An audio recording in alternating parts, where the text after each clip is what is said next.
atau yang mewakili ada?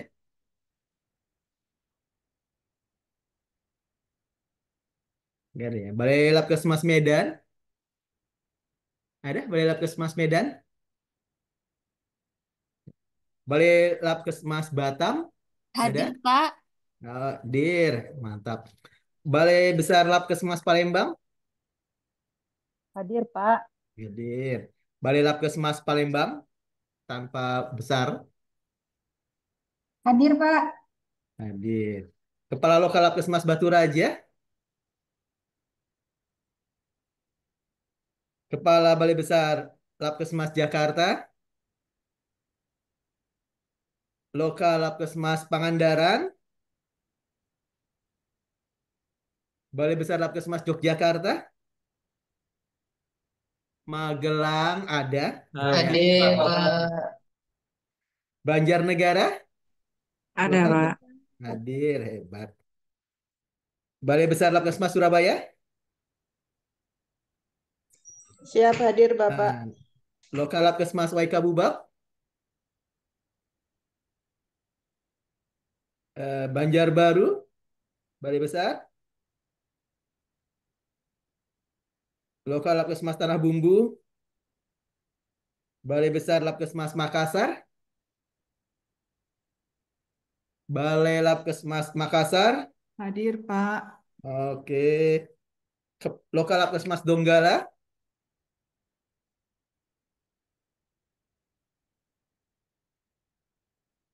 Balai Labkesmas Manado, Balai Labkesmas Ambon, Balai Labkesmas Papua. Baik. Nah, terima kasih atas kehadiran teman-teman semua. Marilah kita bersama-sama menjadikan puji dan syukur Allah Subhanahu wa taala karena kita masih sehat ya. Dan kita bisa berkumpul di Vicon ini walaupun keadaan kalau kita lihat bahwa politik sedang tidak baik-baik saja. Baik, saudara-saudara sekalian, pertemuan ini merupakan tanggung jawab kita bersama karena kita tahu bahwa sekarang terjadi perhatian ya wabah human metapneumovirus sebagai salah satu virus penyebab infeksi saluran pernafasan akut (ISPA) dengan adanya peningkatan kasus human HMPV di Cina ini mungkin akan berdampak pada kesehatan masyarakat Indonesia. Kalau pada waktu COVID itu kira-kira 2 sampai 4 mingguan lah ya kasus Delta, kasus apa ya Delta pada waktu di India itu sudah ada di Indonesia. Dan kita juga HMPV ini juga sebenarnya sudah ada di Indonesia. Dan kita tahu merujuk pada Permenkes 25 tahun 2023 bahwa UPT Labkesmas itu harus melaksanakan pengelolaan laboratorium kesehatan masyarakat. Salah satu fungsinya adalah pelaksanaan penilaian dan respon cepat dan kewaspadaan dini untuk penanggulangan kejadian luar biasa wabah atau bencana lainnya. Dan kita tahu dalam Undang-Undang 17 tahun 2023, kita juga harus segera melaporkan ke dinas setempat jika ada terjadi KLB atau yang emergensi lainnya.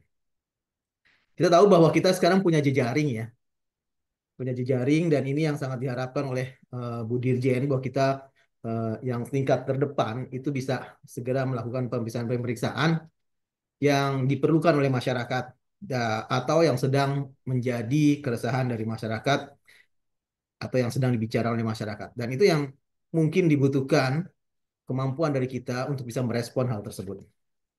Nah, teman-teman semua yang sudah bergabung dalam Vicon ini, kita berharap peran dari Labkesmas ini sangat penting. Kita mungkin sudah bermain dalam surveillance Ilisari, kemudian bermain dalam surveillance Infem, ya, dan terus semua berproses ujungnya akhirnya di Biokes. Tapi sebenarnya kita harus juga penguatan di tiap-tiap Labkesmas, khususnya di uh, tier 4, ya, karena dia sebagai ujung tombak dan perpanjangan tangan dari pemerintah pusat, di mana kita harus bisa merespon dari adanya keresahan masyarakat dan kalau bisa lebih cepat, lebih dekat. Sehingga salah satunya pada pertemuan ini kita akan bersama-sama mendiskusikan serta mensosialisasikan serta bisa juga kita saling sharing pengalaman ya.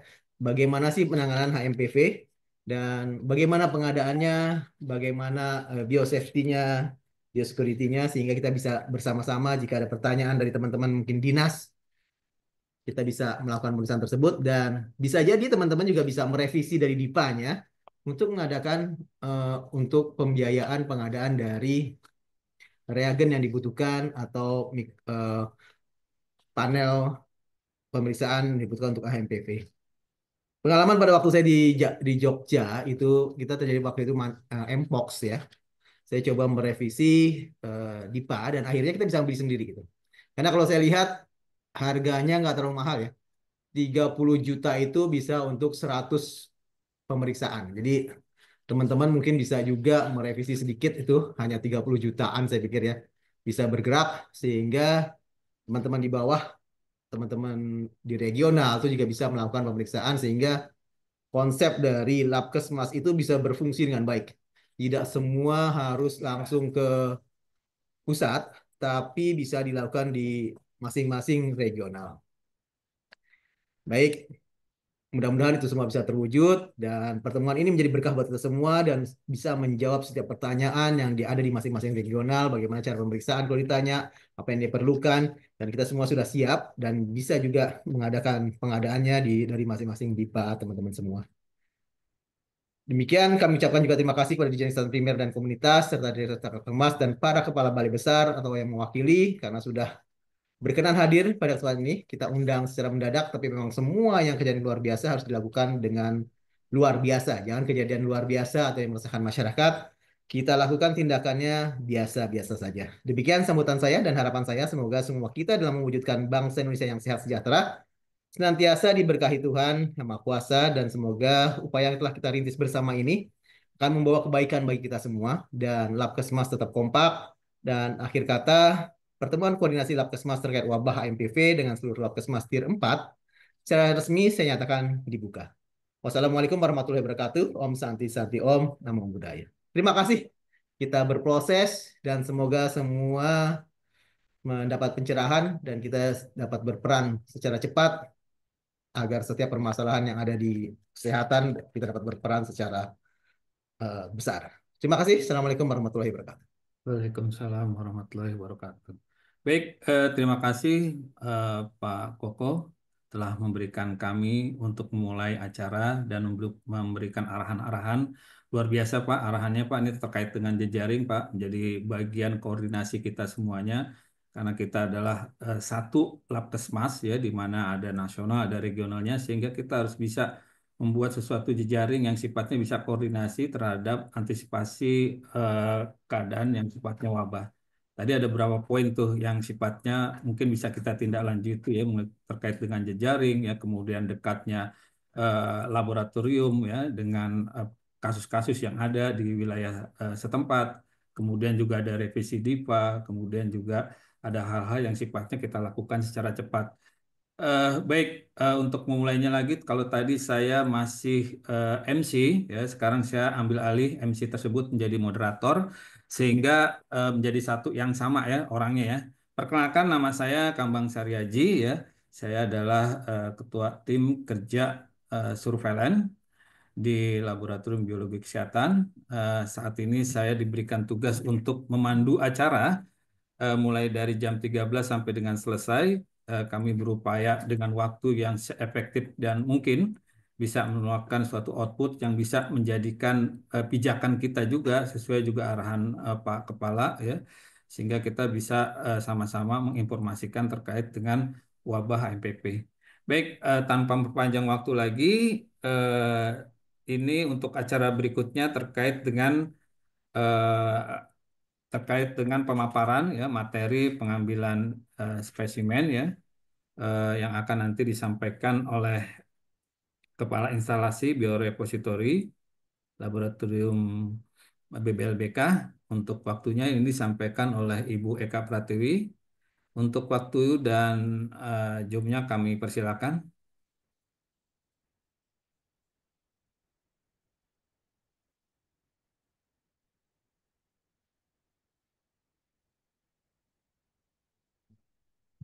Mohon nanti teman-teman yang sekiranya ingin menanyakan bisa melalui chat room ya, sehingga kita bisa kalkulasi semua pertanyaan. Jadi aturannya adalah semua para presenter akan menyampaikan nanti segala bentuk pertanyaan silakan sampaikan melalui chat room, nanti kita diskusikan secara bersama. Kita persilakan Bu Eka Pratiwi. Tes. Izin Pak Kambang, monitor terdengar? Ya, jelas sekali. Baik. Baik. Terima kasih Pak Kambang selaku MC, moderator dan juga Pak Koko atas sambutan yang telah membuka secara resmi acara pada kali ini. Sebelumnya mungkin saya sedikit memperkenalkan, tadi sudah disampaikan saya Eka Pratiwi, saat ini sebagai Kepala Instalasi di Biorepository BBLBK Jakarta.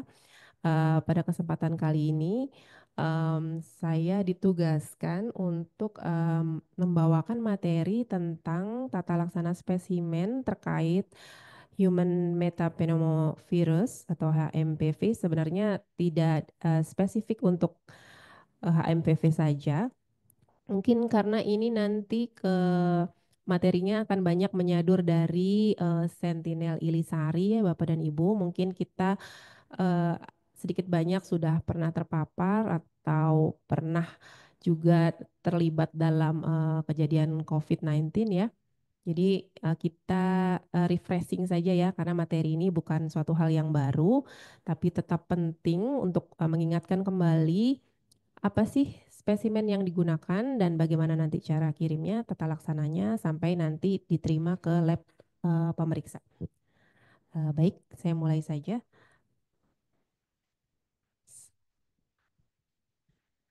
Baik, untuk pendahuluan, jadi pastinya kita sebagai petugas ya, petugas untuk pengambilan spesimen sebelumnya harus memahami terlebih dahulu jenis spesimen apa yang nantinya akan kita ambil untuk pemeriksaan. Lalu bagaimana prosedur pengambilannya? Bila tadi sudah diketahui jenisnya, misalnya serum, kita harus tahu cara ambil serumnya itu seperti apa. Apakah pasiennya harus dipuasa terlebih dahulu atau diposisikan seperti apa? Lalu alat dan bahan atau media pengambilan spesimennya ya. Ini harus dipersiapkan terlebih dahulu.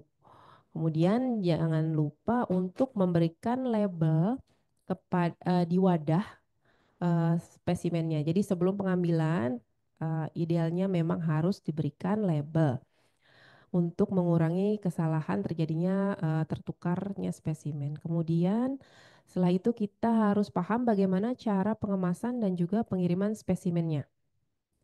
Pengemasannya bagaimana, nanti dikirimkannya kemana, dan bila tidak langsung untuk dikirim, kita pastikan tahu bagaimana penyimpanan sementara spesimen ataupun spesimen yang sudah selesai dilakukan pemeriksaan itu nantinya akan disimpan kemana. Apakah langsung dibuang ataukah akan disimpan di mana untuk penyimpanan jangka panjangnya. Dan yang terakhir yaitu tata cara untuk pengendalian infeksi. Ya. Kemudian jadi kualitas spesimen yang baik itu sangat penting nantinya untuk memberikan hasil pemeriksaan yang akurat dan juga terpercaya.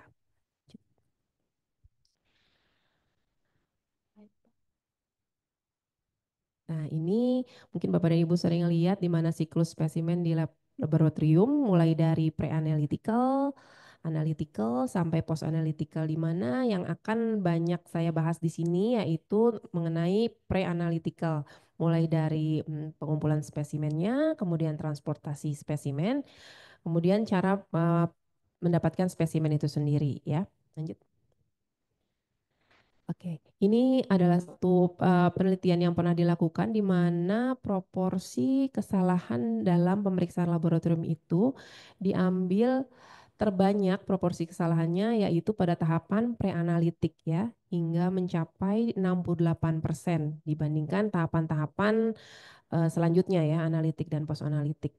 Mengapa bisa demikian? Karena memang seperti yang tadi dilihat banyak tahapan-tahapan yang dilakukan di preanalitik ini ya, mulai dari pengambilan, penentuan jenis spesimennya, kemudian penyimpanan, pelabelan. Jadi memang sangat memungkinkan terjadinya kesalahan yang lebih banyak. Nah, sekali lagi ditekankan kualitas spesimen yang baik penting untuk hasil yang akurat. Jadi kalau memang spesimennya sudah buruk, jadi kita tidak bisa eh, menginterpretasikan hasil itu baik. Jadi sudah tercermin dari pada saat pengambilan spesimen. Baik, saya mulai di pengambilan spesimen. Jadi spesimen yang akan digunakan untuk pemeriksaan HMPV ini yaitu swab nasofaring dan usap orofaring ya. Jadi spesimen saluran nafas atas. Lanjut. Kita bahas pertama adalah persiapan pengambilan spesimennya. Jadi sebelum melakukan pengambilan spesimen harus memperhatikan apa itu universal precaution yaitu kewaspadaan universal. Yaitu mulai dari mencuci tangan yang pasti dengan desinfeksi baik sebelum maupun sesudah tindakan ya. Dan tidak lupa menggunakan APD dan juga menjaga kebersihan ruangan dengan menggunakan desinfektan baik sebelum dan setelah tindakan.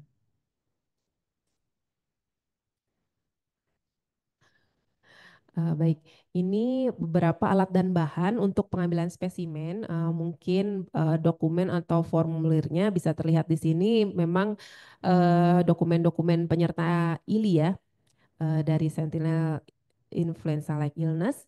Jadi pastinya ada dokumen pengantarnya. Lalu mungkin nanti kalau kedepannya akan menggunakan NAR juga harus ada dokumen pengantar NAR-nya. Lalu APD, peralatan pelindung dirinya. Lalu peralatan pengambilan spesimen. Nah, karena kita saluran pernafasan, jadi mulai dari VTM, viral transport media, kemudian swab dacron ataupun flock swab. Kemudian menggunakan tang smatel bisa digunakan, bisa juga tidak. Kemudian label spesimen. Nah, ini yang harus dipersiapkan terlebih dahulu sebelum dilakukan pengambilan spesimen. Bapak dan Ibu mungkin sudah familiar ya dengan viral transport medium atau VTM, di mana VTM ini mempunyai fungsi utama untuk mencegah terjadinya kerusakan struktur morfologi dari materi genetik virus itu sebelum nantinya tiba di laboratorium. Jadi pada saat pengiriman bisa terjaga dengan menggunakan VTM. Nah, VTM ini harus dalam kondisi steril ya. Kemudian dia mengandung larutan isotonik dan juga mengandung protein karena untuk asupan si virus karena target kita virus. Jadi di dalam VTM ini mengandung antibiotik. Jadi kita memusnahkan atau mengeliminasi si bakteri-bakteri atau penghambat yang nantinya menjadi mengurangi kompetensi untuk makan. Kemudian juga ada yang menggunakan buffer pH. Maksud saya ada yang menggunakan indikator ya. Ini untuk mengecek pH-nya. Jadi kalau memang pH-nya berubah, dia akan berubah warna. Biasanya menggunakan phenol red. Lalu ada juga jenis VTM yang inactivated. Jadi bukan berarti inactivated lebih baik atau lebih buruk, tapi balik lagi tujuan dari pengambilan spesimen ini nantinya apakah akan dilakukan pemeriksaan misalkan kultur, apakah virusnya akan dikultur? Bila iya, maka memang inactivated ini tidak cocok untuk digunakan. Namun bila memang hanya digunakan untuk pemeriksaan PCR, bisa digunakan. Jadi penyimpanan VTM baik itu sebelum ada isinya itu harus disesuaikan dengan pabrikan yang sudah tercetak di dalam medusnya ya, keterangan di dalam medusnya. Next. Ini adalah flock swab atau dacron. Jadi dia tidak boleh terbuat dari kapas dan juga batangnya tidak boleh dari kayu ya. Kenapa? Karena memang itu mengandung kalsium alginat yang nantinya akan berefek pada pemeriksaan mengganggu pada pemeriksaan PCR. Lanjut. Next. Oke, jadi kita mulai dengan persiapan pasien. Ini untuk memudahkan saat pengambilan, diharapkan petugas dapat melakukan komunikasi yang efektif. Bila pasiennya memang bisa diajak komunikasi ya Bapak dan Ibu, Ini agar membuat pasien merasa nyaman dengan cara mulai dari memberi salam, memperkenalkan diri, lalu menanyakan identitas pasien. Karena ini untuk memastikan apakah pasiennya memang sesuai yang akan kita lakukan pengambilan spesimen ya. Lalu beritahukan kepada pasien apa maksud dari pengambilan spesimen ini. Jadi dijelaskan bagian yang diambil dari misalkan lubang hidung atau dari tenggorokan itu disampaikan terlebih dahulu. Setelah itu, setelah didapatkan, sampaikan terima kasih. Lanjut. Kita mulai dari tahapan pengambilan usap nasofaring ya.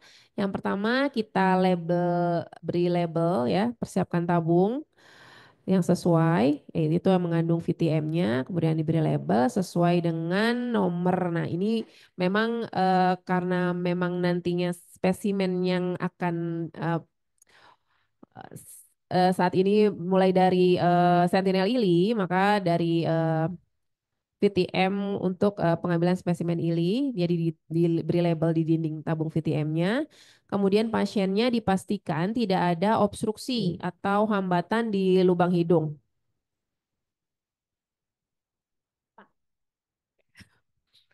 Lalu setelah itu kita masukkan vlog swab melalui lubang hidung sejajar dengan langit-langit mulut, jadi tidak ke atas. Jadi pasiennya yang disuruh untuk danga gitu ya.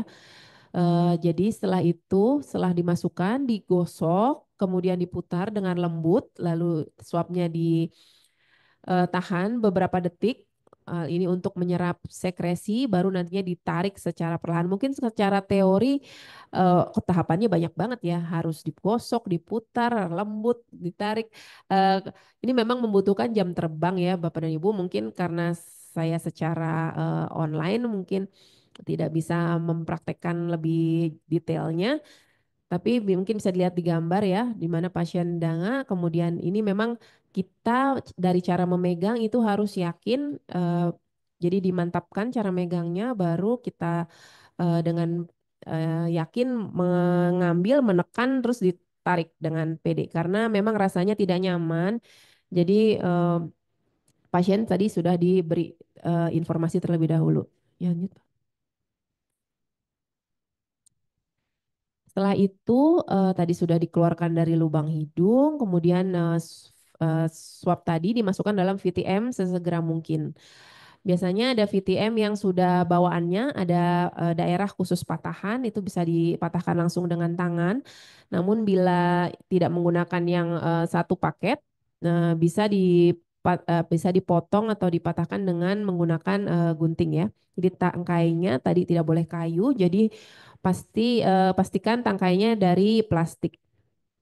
Baru tabung ditutup dengan rapat. Next. Bisa diputar nggak? Kalau nggak bisa, go next. Baik, ini videonya mungkin kita lanjut aja ya. Next.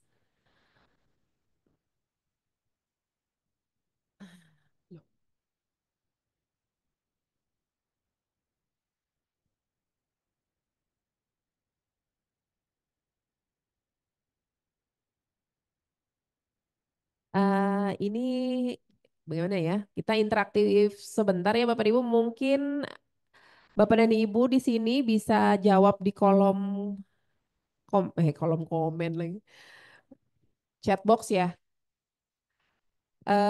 Bisa bisa Bapak Ibu tuliskan di chat dari keempat gambar di bawah ini mana cara megang yang benar. Apakah Bapak dan Ibu masih bergabung? Masih. Silakan saya tunggu chat jawaban yang benar yang mana dari keempat gambar di bawah ini. Oke, langsung singkat saja ya. Dan next Pak.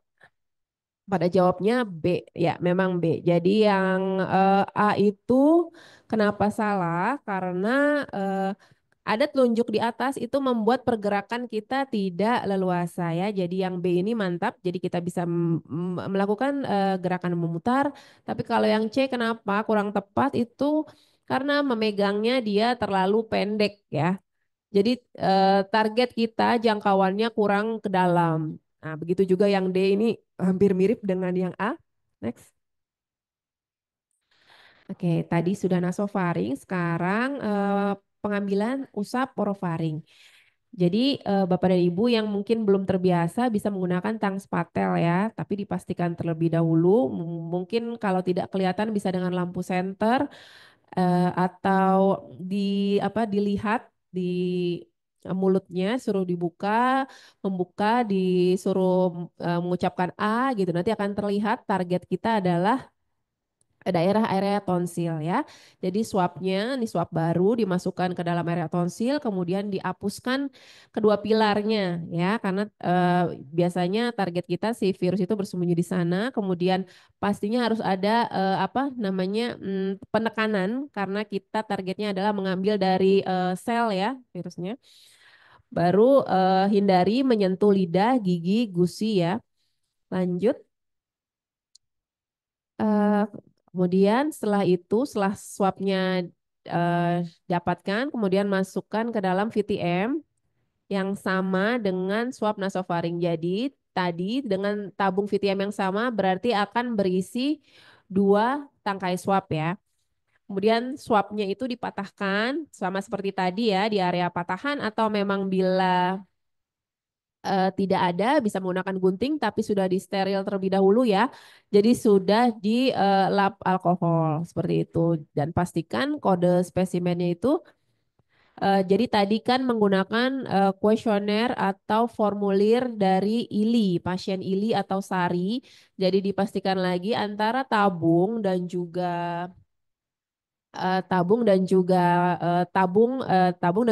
kuesioner itu sama nomornya. Barulah bisa disimpan di suhu 2 sampai 8 derajat Celcius, atau bila Bapak dan Ibu ke jauh dari kulkas itu harus membawa cool box yang sudah berisi ice pack ya. Jadi harus mulai dijaga rantai dinginnya ketika sampel sudah diambil. Next. Baik, ini bila pasien kita adalah anak-anak ya Bapak dan Ibu, untuk swab naso dan juga swab orofaringnya, eh, pastikan minta kerjasama atau bantuan dari orang tuanya si anak ya.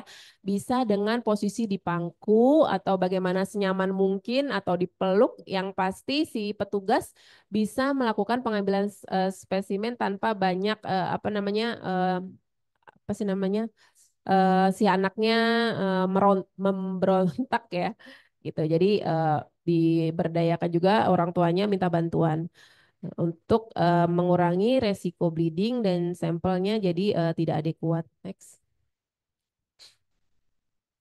Setelah pengambilan, kita lanjut ke materi pengemasan dan juga pengiriman spesimen. Baik, jadi spesimen yang kita akan lakukan untuk pemeriksaan virus ya, tidak hanya HMPV, melainkan juga bisa untuk virus influenza, SARS-CoV-2. Ini merupakan material biologi yang sangat peka terhadap perubahan suhu. Nah, oleh karena itu, stabilitas suhu untuk virus HMV dan influenza maupun SARS-CoV ini dipengaruhi pada saat penyimpanan dan suhu selama transportasi. Jadi tadi penyimpanan sementara ya. Bila memang setelah diambil tidak langsung dikirim lewat kurir gitu ya. Jadi disimpan di kulkas terlebih dahulu. Jadi harus mulai begitu sampel masuk itu sudah harus kondisikan suhu 2 sampai 8 derajat. Nah, ini untuk memastikan kualitas spesimen terjaga sampai dilakukan pemeriksaan di lab rujukan atau lab regional sehingga didapatkan hasil pemeriksaan yang akurat dan juga terpercaya. Nah, adanya perubahan suhu yang di batas yang direkomendasikan tadi selama proses penyimpanan dapat memengaruhi ya mutu spesimen itu sendiri. Jadi hasilnya pastinya tidak akurat. Next. Nah, apa sih yang didapatkan ketika kita melakukan pengemasan spesimen yang sudah tepat? Nah, pastinya dapat mencegah ini tertundanya pemeriksaan. Jadi kan spesimennya itu kalau dikirimkan dengan packing yang benar Artinya sampai lab pemeriksa atau lab rek itu tidak terjadi kebocoran. Nah, ini kan tidak perlu kita meminta sampel ulang. Jadi pemeriksaan berjalan sesuai dengan seharusnya. Jadi langsung diperiksa. Kemudian mencegah cross contamination. Nah, ini kalau pas sampelnya itu bocor, terus dia tidak menggunakan apa namanya plastik clip sendiri-sendiri atau wadah sekunder, nah ini tidak ada absorban, nah ini bisa terjadi cross contamination ke apa menyebar ke cup-cup yang lain ya, ke individu yang lain. Kemudian dapat mencegah false positif dan false negatif ya.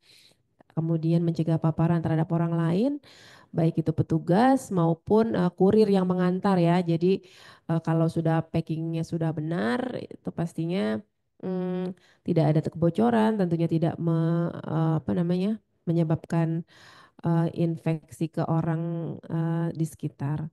Lalu mencegah hilangnya reputasi lab. Jadi kalau labnya misalnya dia memberikan hasil yang tidak sesuai, padahal itu memang dari pengambilan spesimen yang tidak tepat. Nah, ini juga menjadi reputasi lab jadi rusak ya.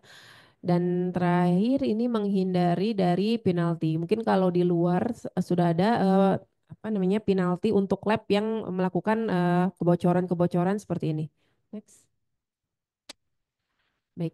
Nah, untuk pengemasan dan pengiriman, jadi spesimen ini harus dikemas untuk mencegah kerusakan maupun tumpahan dengan menggunakan sistem three layer packaging ya. Jadi 3 lapis, ada itu ini triple packaging yaitu ada primary container, ada secondary, kemudian ada outer. Baik, kita bahas satu-satu.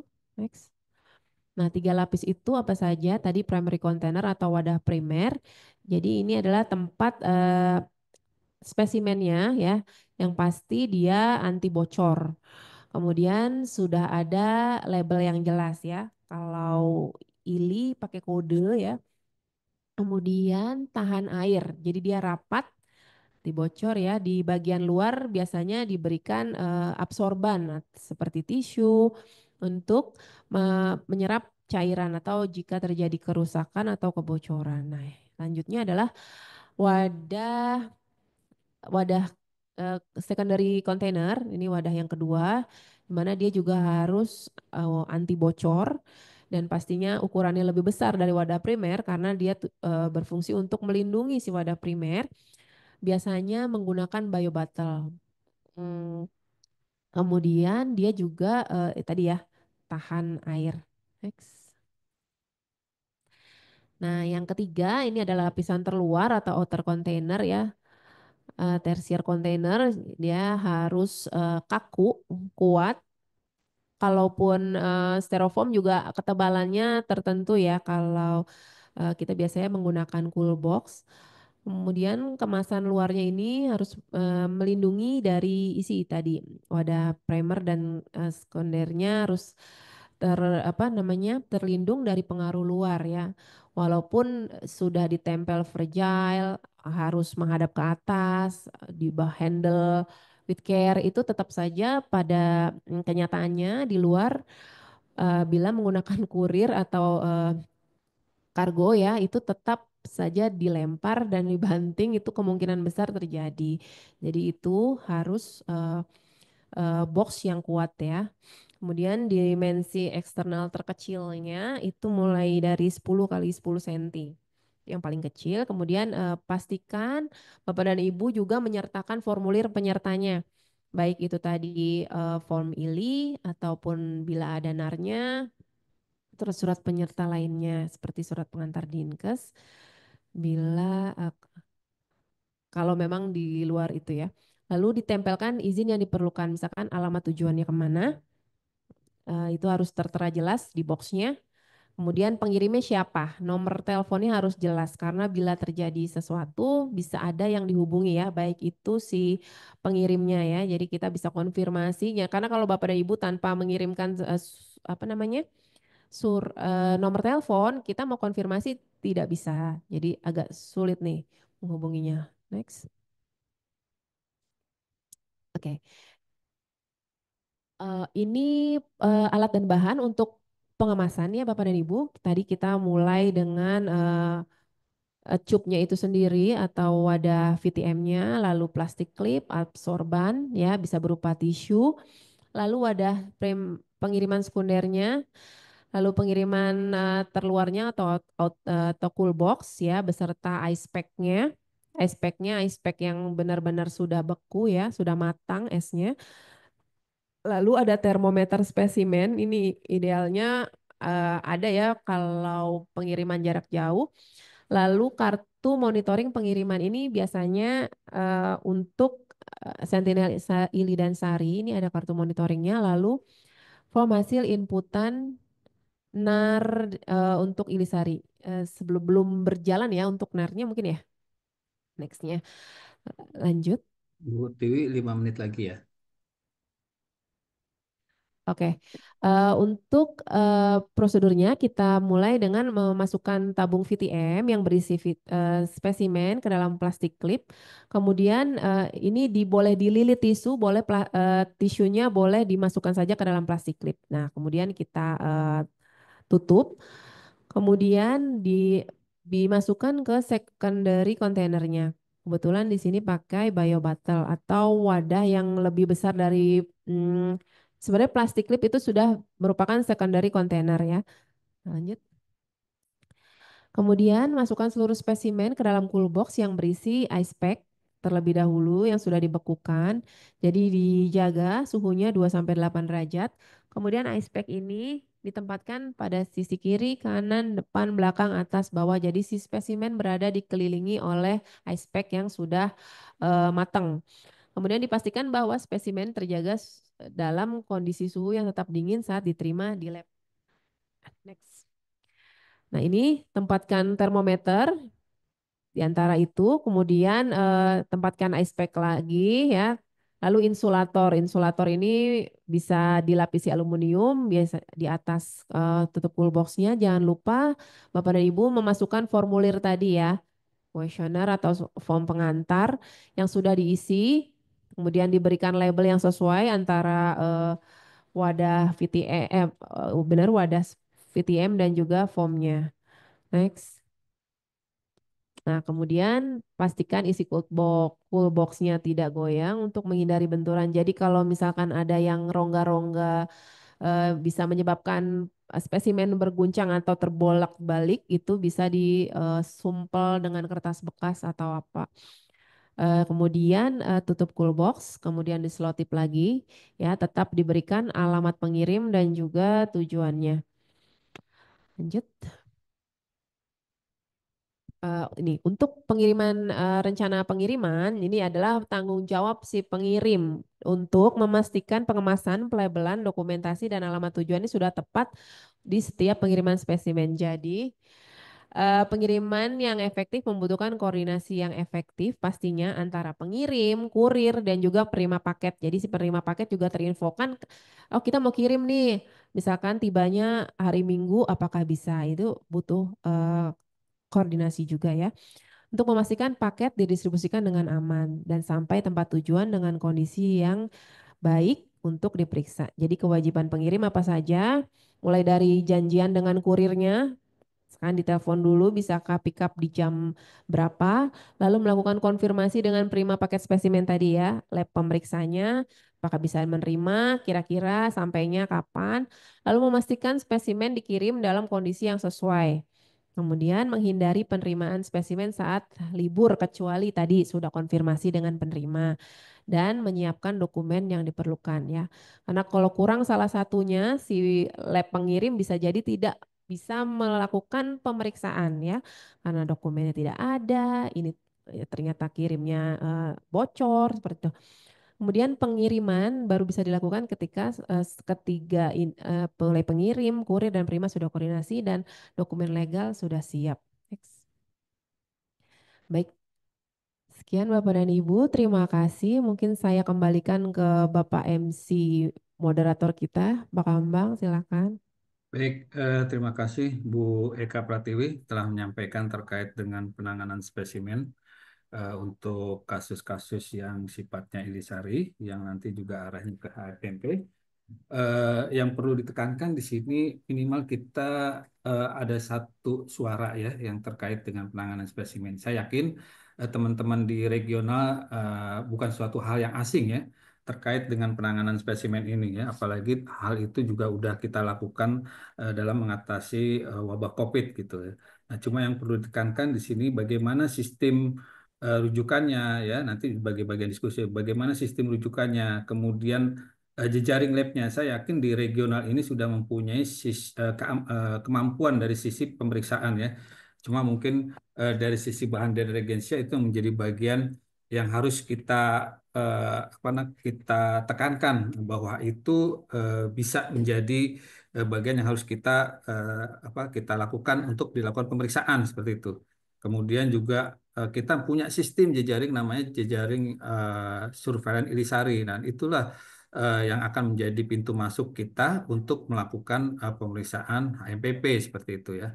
Perlu diketahui juga eh, di Indonesia ini ya beberapa kasus sudah dilaporkan nih terkait HMPP ya. Jadi mau nggak mau teman-teman yang ada di regional juga mesti siap juga, mesti mengantisipasi ya ketika ada kasus tersebut ya sehingga kita bisa melakukan pemeriksaan. Jadi nggak hanya sebatas pemeriksaan influenza aja ya tapi juga patogen lainnya seperti itu. Nah, baik untuk pertanyaan kita hold dulu ya. Wah, kita nanti diskusi aja secara terintegrasi nanti setelah paparan berikutnya. Untuk selanjutnya saya persilakan ya. Nanti boleh juga pertanyaan mungkin kali kalau takut lupa bisa di chat room ya sehingga tidak kami bisa menyimpulkan dari setiap pertanyaan gitu. Nah, untuk selanjutnya saya persilakan ya untuk pemaparan terkait dengan biosafety dan biosecurity pemeriksaan HMPP. Dan ini akan disampaikan oleh Kepala Instalasi K3 dan Pengelolaan Limbah BBLBK. Eh, Baik, untuk waktunya saya persilakan waktunya itu sekitar 20 sampai 30 menit ya, biar nanti kita lebih efektif di diskusi saja. Ya, Ya, baik. silakan Bu Nike. Terima kasih Pak Kambang. Saya mau coba share screen dulu. Suara saya udah kedengaran kan ya? Ya, jelas sekali. Oke, makasih. Selamat siang Bapak dan Ibu. Assalamualaikum warahmatullahi wabarakatuh. Perkenalkan, saya Niko Santi. Saya di sini ditunjuk sebagai Kepala Instalasi K3 dan Pengelola Limbah. Dan pada siang hari ini saya diminta untuk memberikan paparan terkait manajemen biorisiko laboratorium. Itu terkait Human Metapneumovirus atau HMPV. Ini sebenarnya manajemen biorisiko laboratorium mungkin Bapak dan Ibu udah sering dengar ya. Jadi manajemen biorisiko laboratorium ini memang harus diimplementasikan di laboratorium. Cuman mungkin untuk apa yang harus kita implementasikan itu terkait dari agen yang kita tangani. Nah, untuk saat ini kita akan menangani HMPV. Jadi di sini nanti kita akan coba. Saya mungkin cuma mengingatkan kembali ya, karena human metapneumovirus ini kan sebenarnya virus untuk pernapasan dan mungkin untuk manajemen biorisiko di laboratorium itu hampir mirip ya. Saya mengingatkan kembali mungkin di slide ini bahwa infeksi terkait laboratorium itu terjadi di laboratorium. Nah, ini berdasarkan, mungkin Bapak dan Ibu udah pernah baca ya, Laboratorium Biosafety Manual edisi keempat yang dikeluarkan oleh WHO. Di situ disebutkan bahwa infeksi terkait laboratorium itu disebabkan bukan karena kegagalan fungsi fisik, pengendalian teknik ya. Jadi bukan karena biosafety-nya nggak berguna atau level keamanannya yang berbeda gitu ya, tapi lebih disebabkan oleh karena faktor manusia atau personalnya. Kita lihat di sini satu-satu apa saja yang bisa menyebabkan infeksi terkait laboratorium. Jadi yang pertama itu tidak menggunakan atau penggunaan alat pelindung diri yang tidak tepat. Jadi nggak menggunakan atau menggunakan tapi nggak tepat. Kemudian penilaian risiko yang tidak memadai atau diabaikan, malah tidak melakukan penilaian risiko. Kemudian yang ketiga itu tidak ada atau kurangnya prosedur operasi standar. Jadi nggak punya SOP ya. Kemudian cedera tertusuk jarum, ini lebih jarang ya. Ini di laboratorium yang menggunakan jarum itu sekarang sudah jarang. Kemudian yang kelima itu adalah personil yang kurang terlatih atau kompeten. Jadi semua ini sebenarnya masuk dalam manajemen biorisiko. Jadi itulah kenapa kita perlu implementasi manajemen biorisiko di setiap aktivitas di laboratorium. Jadi untuk menghindari terkait infeksi yang kita dapat selama bekerja di laboratorium. Nah, kalau kita lihat lagi di Laboratory Biosafety Manual edisi keempat itu, di sini ada definisi terkait manajemen biorisiko. Jadi kalau kita baca, manajemen biorisiko itu adalah proses yang dilakukan untuk mulai dari mengidentifikasi, kemudian kita kendalikan, kemudian meminimalkan risiko yang terkait dengan mulai dari penanganan ya, penyimpanan, pembuangan agen biologis dan toksin. Tujuan dari manajemen biorisiko ini adalah memastikan bahwa potensi bahaya yang ditimbulkan oleh agen biologis dan toksin itu kita dapat kelola dengan cara yang aman. Jadi dengan meminimalkan potensi risiko terhadap kesehatan, bukan cuma hanya manusia, tapi juga hewan, lingkungan, dan masyarakat secara keseluruhan. Kalau kita bicara manajemen biorisiko, itu kita akan berbicara dari dua aspek ya. Yang pertama itu laboratorium biosafety, dan yang kedua adalah laboratorium biosecurity. Nah, mungkin Bapak dan Ibu di sini udah tahu ya apa bedanya biosafety dan biosecurity. Kalau biosafety itu lebih melindungi individu atau personel yang bekerja ya dari agennya. Dan ini biasanya tidak disengaja. Kemudian kalau untuk biosecurity itu lebih melindungi agennya atau peralatannya dari orang-orang yang dengan sengaja menggunakannya yang harusnya tidak punya akses ya dengan untuk disalahgunakan. Jadi bisa melalui pencurian gitu ya atau yang agennya atau peralatannya dari orang-orang yang dengan sengaja menggunakan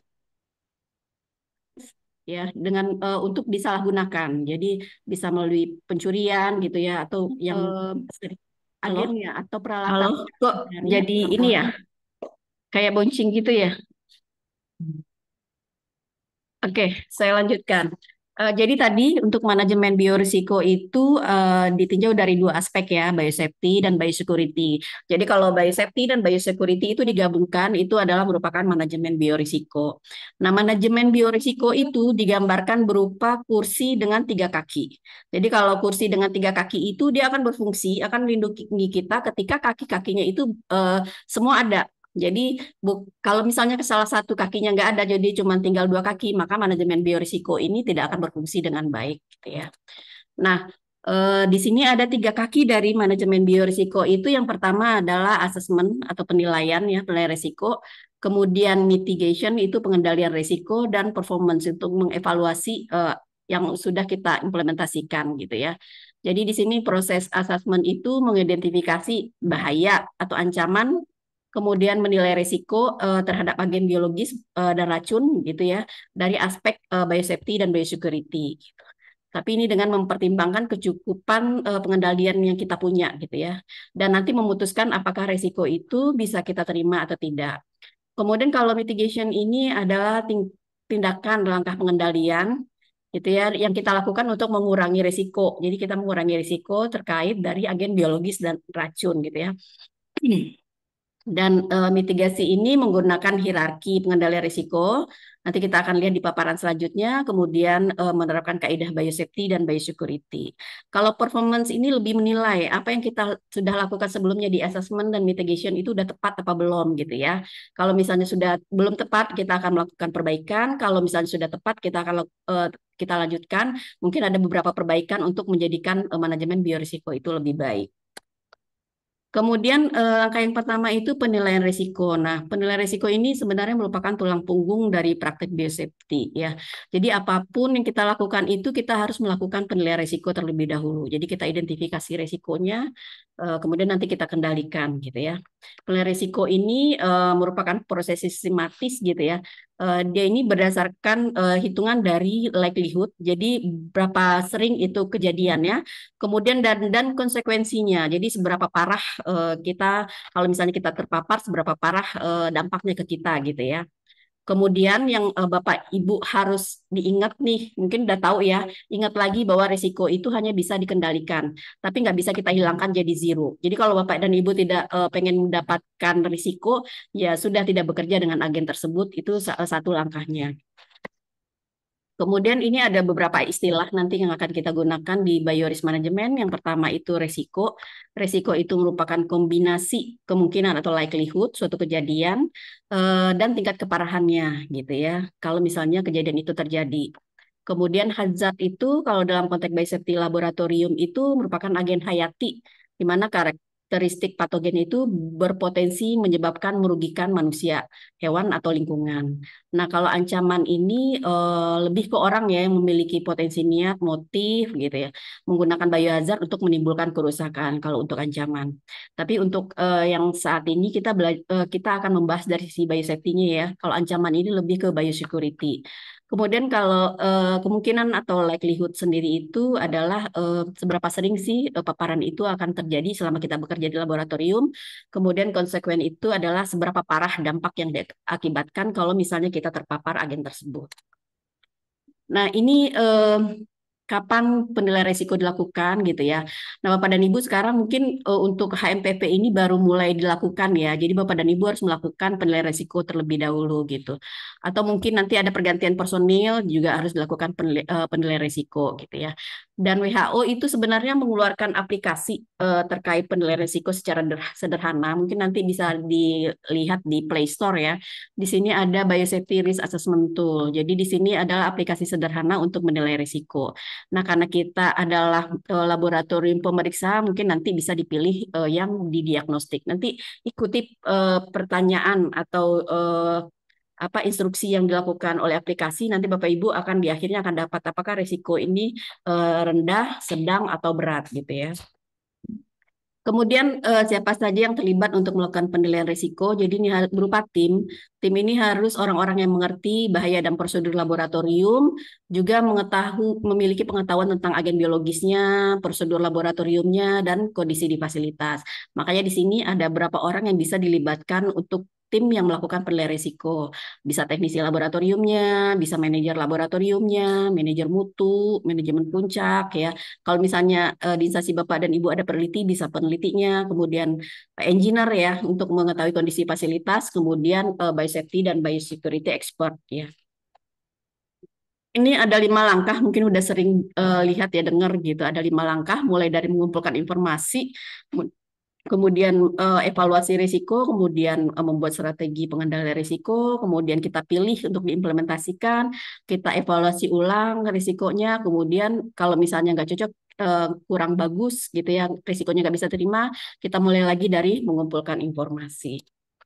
Nah, ini informasi apa saja yang kita kumpulkan ya. Kalau misalnya bekerja dengan agen biologis, yang pertama pasti informasi mengenai agen hayatinya itu.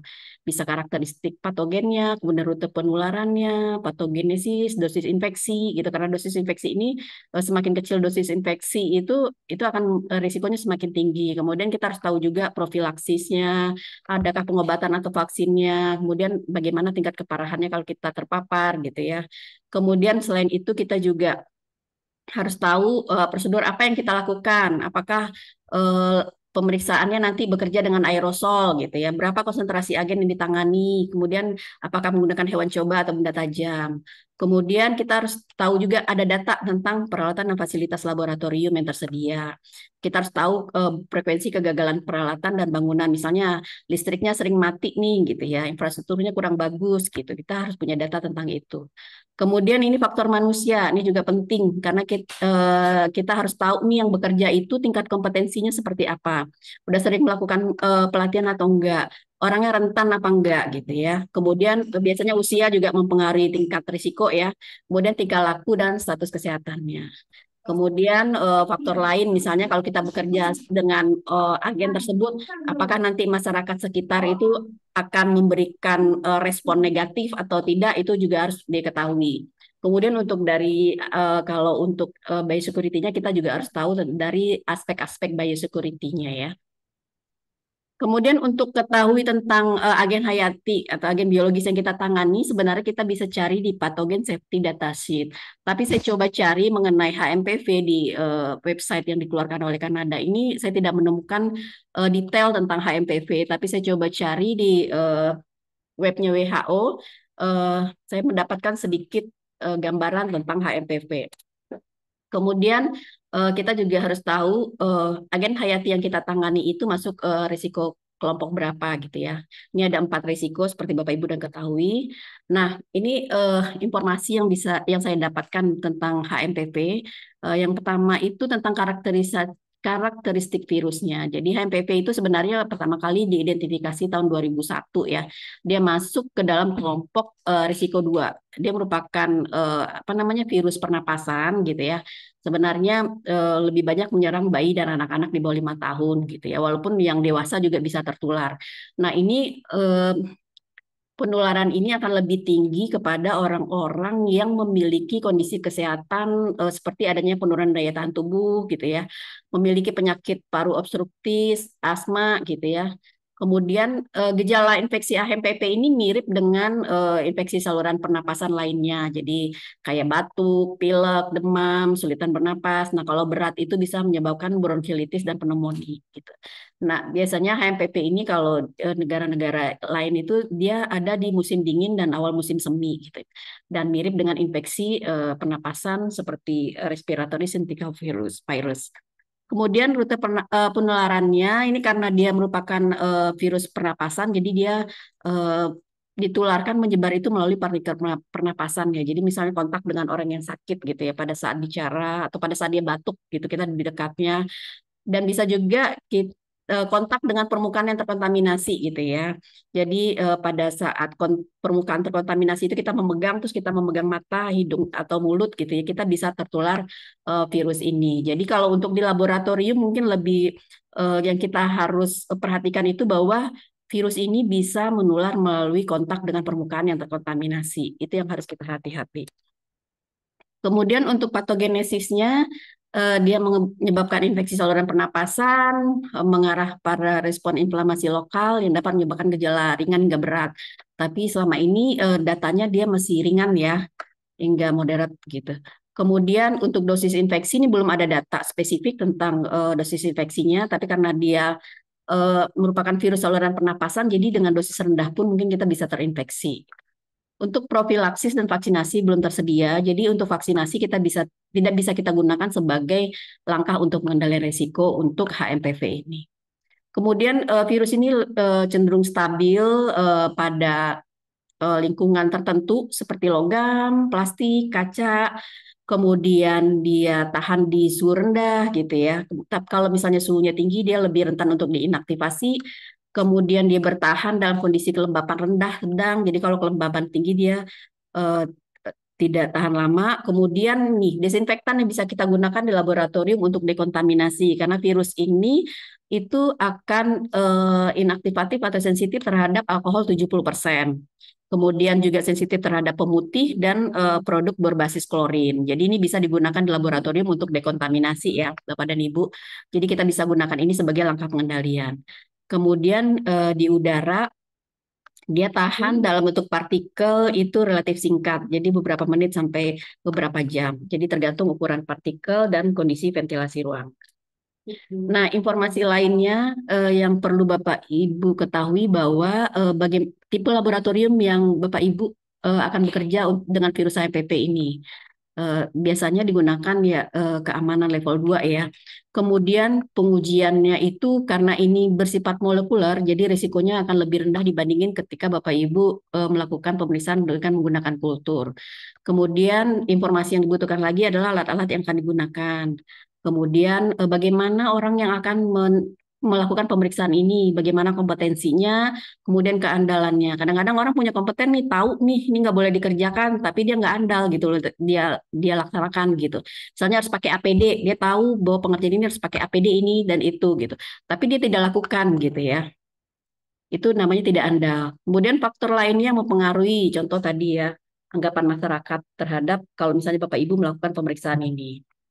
Kemudian nanti kita evaluasi risiko dari data-data tadi yang sudah dikumpulkan, bagaimana paparan itu, kapan itu terjadi. Misalnya saat menerima spesimen, saya tadi tidak memasukkan saat melakukan pengambilan spesimen karena saya pikir laboratorium di tier 4 ini hanya menerima spesimen dari tier di bawahnya gitu ya. Jadi saat menerima spesimen kita bisa terpapar gitu ya, dengan kontak dengan bagian luarnya, atau saat ekstraksi spesimen, saat vortex gitu ya. Buka tutup itu kita bisa terpapar dengan agen biologis ini. Nah, kemudian pada saat memegang permukaan yang terkontaminasi yang di luar itu ya, bisa jadi spesimennya jatuh atau apa kita terpegang tanpa menggunakan APD. Kemudian kapan lagi pada saat memusnahkan spesimen. Nah, nanti Bapak Ibu nilai nih bagaimana kemungkinan likelihood-nya. Apakah tidak pernah sama sekali karena kompeten dan bekerjanya sesuai prosedur gitu ya, atau ini selalu terjadi. Ini akan nentuin resiko yang ada di laboratorium. Kemudian apa konsekuensinya kalau di sini kan cuma ada lebih banyak infeksi ringan ya, jadi konsekuensinya tidak begitu tinggi, jadi lebih rendah. Nah, untuk evaluasi resiko, nanti Bapak Ibu tentukan dulu resiko awal dari seluruh kegiatan tersebut menggunakan matrik penilaian resiko. Di sini di slide ini ada matriks ya penilaian resiko dengan menggunakan 5 kategori ya untuk likelihood dan 5 kategori untuk konsekuen. Di mana nih ada mulai dari tidak terjadi apa-apa hingga parah ya. Kemudian untuk likelihood-nya dari tidak pernah terjadi atau hampir tidak pernah terjadi, kemudian selalu terjadi. Jadi nanti ini akan dari kombinasi antara konsekuen dan likelihood ini Bapak Ibu bisa menentukan risikonya di mana. Apakah very low, low, medium, high atau very high. Dan saya yakin di tier 4 ini orang-orangnya juga sudah kompeten dan andal ya. Jadi kemungkinan risikonya ada di very low atau low. Kemudian nanti Bapak Ibu evaluasi risiko ini bisa diterima atau tidak gitu ya, karena Bapak dan Ibu sudah bekerja juga dengan infeksi spesimen saluran pernapasan lainnya. Saya yakin ini akan dapat diterima. Kemudian sistem untuk mengevaluasi apakah risiko ini dapat diterima atau enggak itu enggak ada sistem yang tersendiri ya. Jadi Bapak dan Ibu cukup menimbang apakah dengan risiko ini itu kita bisa melakukan pekerjaan atau enggak. Jadi dilihat untung dan ruginya. Jadi kalau misalnya kita walaupun dia risikonya sedang, kita nggak bisa ngelakuin karena akan banyak kerugian gitu ya. Tapi kalau kita nggak melakukan ini, kerugiannya lebih besar karena virusnya akan menyebar di masyarakat. Jadi akhirnya risiko yang sedang itu kita terima dengan melakukan mengimplementasikan tingkat pengendalian risiko yang ada di kita gitu dengan maksimal mungkin sehingga risiko itu tidak terjadi di kita. Kemudian nih ada sebenarnya ini bagaimana sih setelah kita melakukan evaluasi risiko kita bisa menghindar tidak melakukan pemeriksaan pekerjaan tersebut, kemudian atau kita transfer ke fasilitas lain ya yang bisa menerima risiko, kemudian atau kita lakukan langkah pengendalian nih kita kerjakan dengan melakukan langkah pengendalian atau kita terima semua risiko yang ada gitu ya. Nah, ini hierarki pengendalian risiko, Bapak dan Ibu sudah tahu ya, mulai dari eliminasi yang paling protektif dan efektif, hingga PPE nih yang protektif dan efektifnya lebih kurang gitu ya. Dan ini tidak bisa saling menggantikan, tapi ini bisa digunakan secara bersamaan. Ini untuk eliminasi, mungkin untuk HMPV tadi seperti Bu Tiwi bilang bahwa untuk pengambilan spesimen itu kita bisa gunakan VTM yang sudah menggunakan zat untuk inaktivasi virus gitu ya. Jadi kita bisa gunakan di yang kedua itu. Jadi kita menggunakan setelah mengambil spesimen kita simpan di inaktivasi VTM gitu ya. Tapi kita harus perhatikan juga seperti tadi Bu Tiwi bilang nanti apakah ada aktivitas lebih lanjut, apakah ini akan dikultur? Kalau dikultur kita tidak bisa menggunakan VTM jenis tersebut. Nah, yang kedua itu bisa bekerja dengan carilah prosedur yang menggunakan volumenya kecil. Karena dengan semakin kecil volume, maka risikonya itu makin bisa ditekan gitu ya. Jadi Bapak dan Ibu harus pintar memilih prosedur yang akan digunakan di laboratorium untuk mengurangi risiko ya.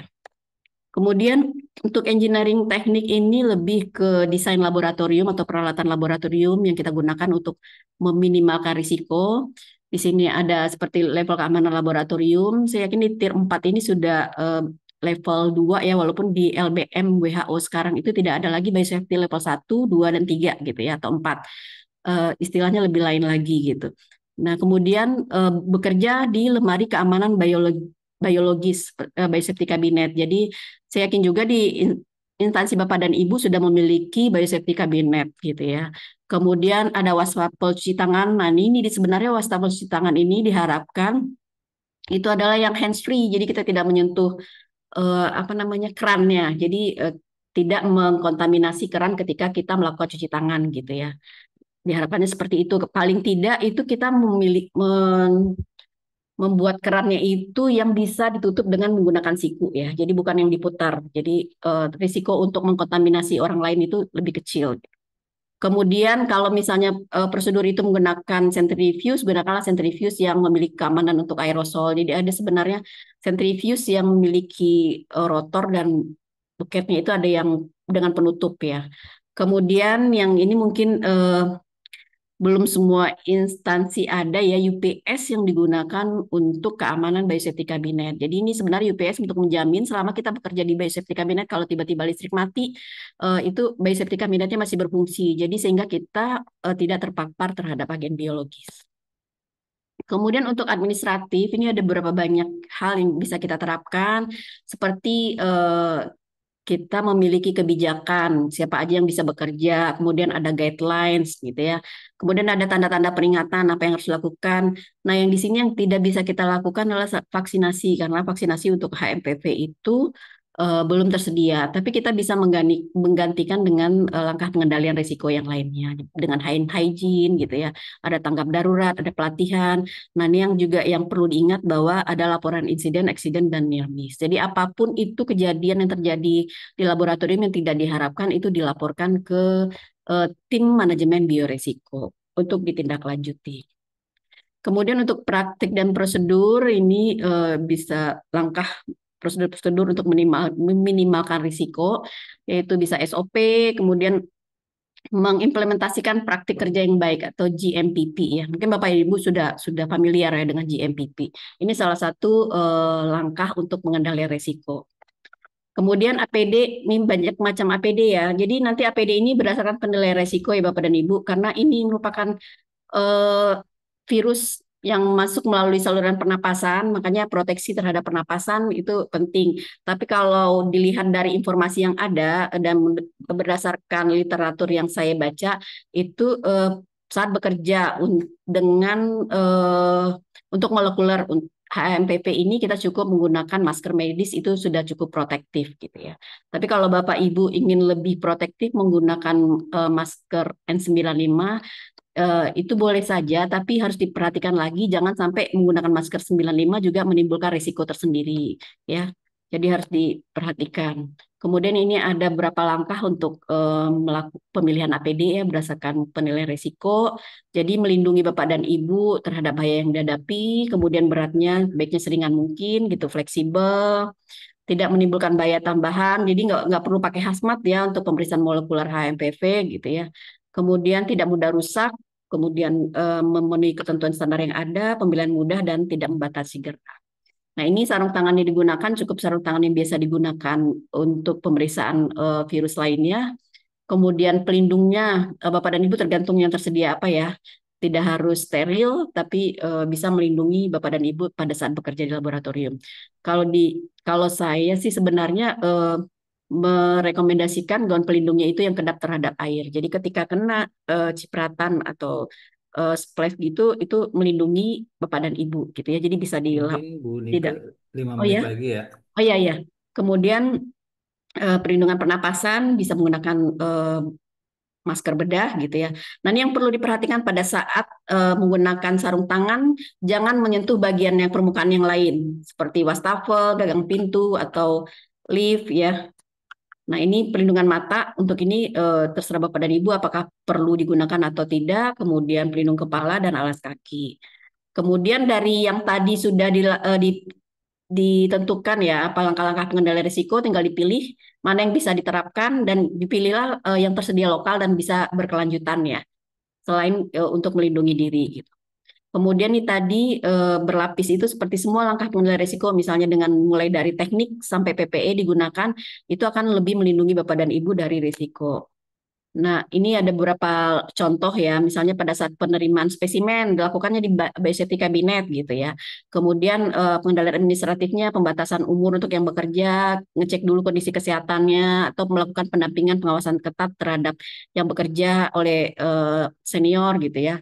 Kemudian prosedur bisa menyediakan prosedur yang tepat atau GMPP, kemudian PPE-nya menggunakan APD yang sesuai. Nah, kita evaluasi lagi resiko ini, kemudian kalau cocok lanjutkan, kalau tidak kita mulai lagi penilaian risiko dari awal. Kemudian ini tadi seperti kursi yang kaki yang ketiga itu adalah performance.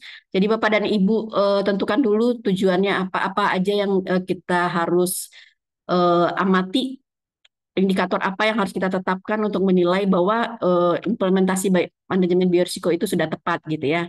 Bisa dikoleksi datanya melalui audit atau inspeksi, observasi atau interview ya, bisa berupa dari laporan-laporan kecelakaan kerja, bisa dari situ. Kemudian dari situ tentukan langkah apa yang tepat untuk ini gitu ya. Bisa corrective action, bisa preventif, bisa nggak ada tidak melakukan apa sama sekali karena dirasa yang kegiatan ini sudah tepat gitu ya. Kemudian revisi indikatornya, kemudian mulai lagi dari awal. Saya rasa cukup sekian paparan saya pada siang hari ini. Terima kasih, saya kembalikan kepada Pak Kamal. Baik, terima kasih Bu Nike Susanti telah menyampaikan terkait dengan biosafety dan biosecurity pemeriksaan HMPP. Pada prinsipnya saya yakin dan percaya bahwa hal yang ini bukan suatu yang asing juga buat teman-teman yang di lab regional. Kita hanya sebatas untuk mengingatkan, merefresh ya. Kemudian juga nanti bisa memberikan suatu kesepahaman yang sama seperti itu. Baik, untuk selanjutnya ya, mohon di apa namanya di hold dulu untuk pertanyaan. Nanti kita diskusikan lebih panjang lebar. Ada 30 menit untuk diskusi. Kita lanjut aja dengan pemaparan berikutnya terkait dengan alur dan teknis pemeriksaan HMPP. Ini ada waktu sekitar 20 sampai 30 menit. Mohon kiranya Ibu Hana, Bu Hana untuk bisa menyampaikan dan memperhatikan segala bentuk apa yang kita sampaikan. Silakan Bu Hana, waktunya 20-30 menit.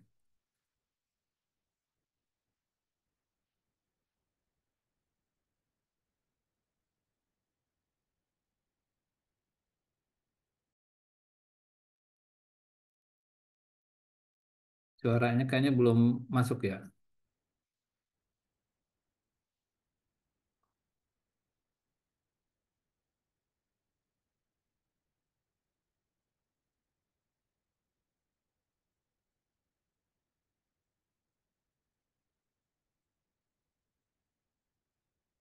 Oke. Ya, silakan. Oke, Assalamualaikum warahmatullahi wabarakatuh. Ya, Terdengar jelas, Pak Kambang?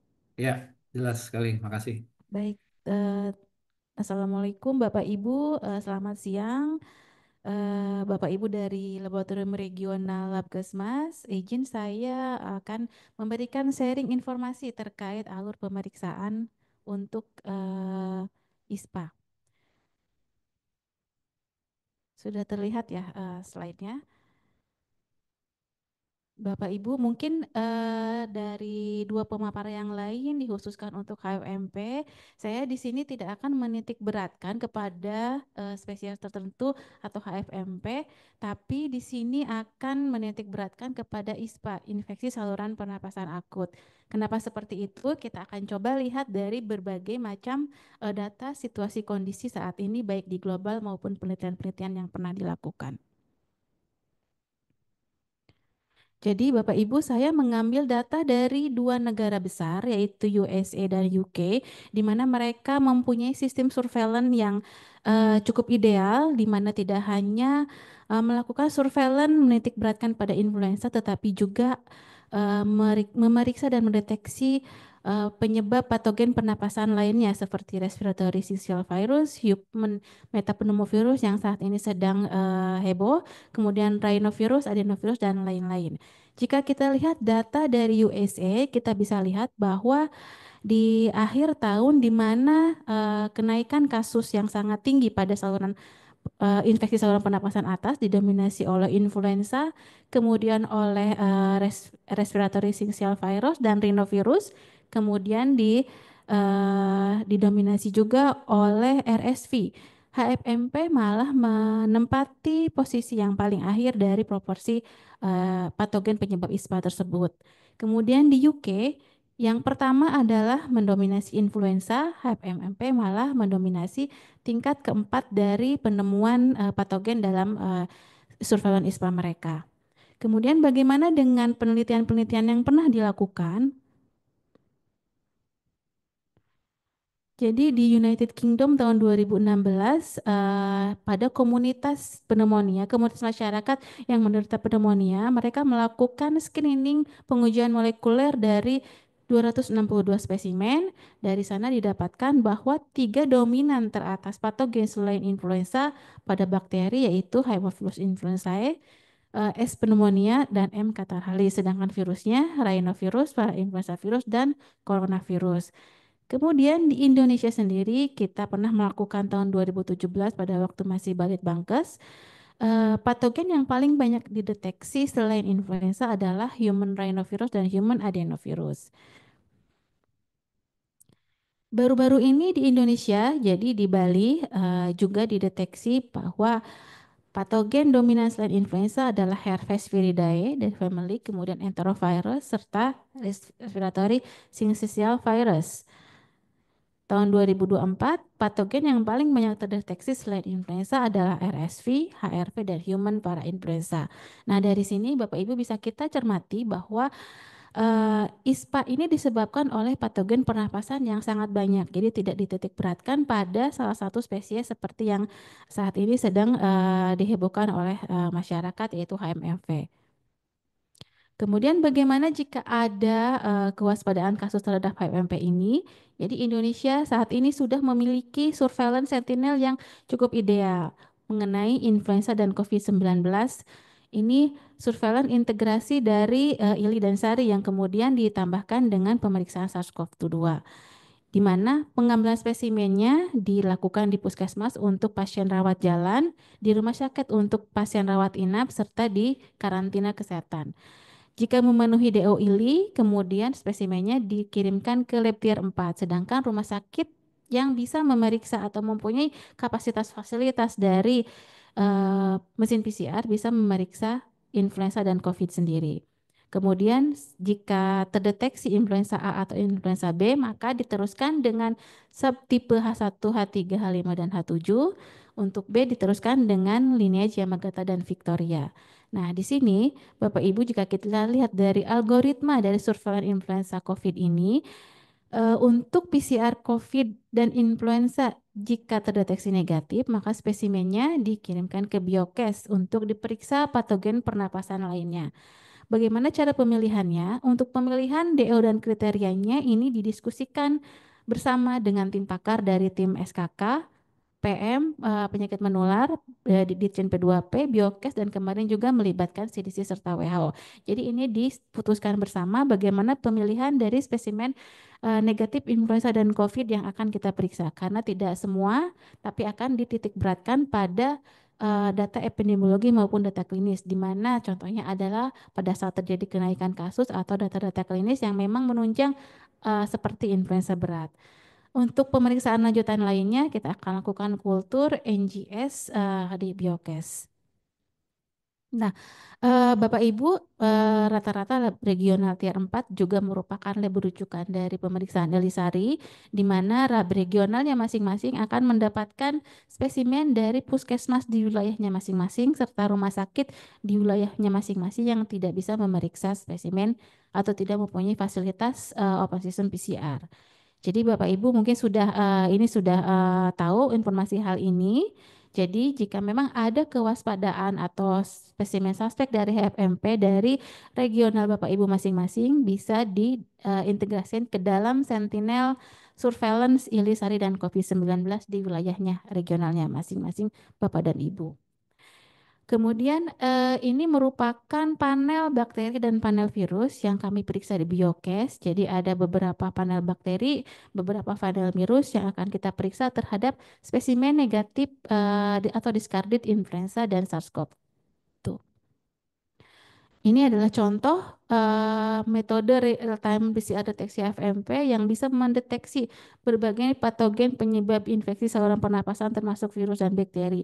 Kami kategorikan menjadi 2 di sini open system, di mana kit ini bisa dipakai untuk semua fasilitas mesin PCR yang memang terbuka dengan merek terbuka, dan ada closed system di mana reagen ini hanya bisa dilakukan di jenis mesin PCR tertentu. Ada 3 macam saya temukan. Ini mungkin Bapak Ibu bisa menemukan atau mencari sendiri identifikasi terkait jenis-jenis reagen tertentu yang bisa di e-katalog ataupun di website Find. Tapi saya menemukan di sini yang open system ada 3 merek yang multiplex di mesin PCR dilakukan di open system, kemudian ada satu single plex yang hanya memeriksa untuk HFMP jika kita kaitkan dengan kewaspadaan pada saat ini. Jika kita lihat bagaimana di Indonesia peta sirkulasi virus influenza, nah di global terlihat pola bahwa peningkatan kasus influenza itu terjadi pada saat musim dingin, yaitu akhir tahun dan awal tahun, kemudian menurun pada tengah tahun, di mana ini adalah musim panas ataupun musim semi.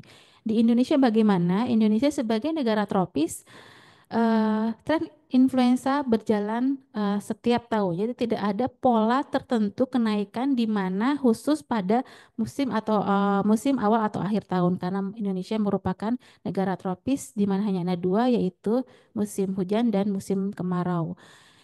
Dari tahun 2024 kita bisa temukan bahwa influenza yang dominan ditemukan di setiap puskesmas, DKK maupun rumah sakit didominasi oleh subtipe H1 pandemik 2009.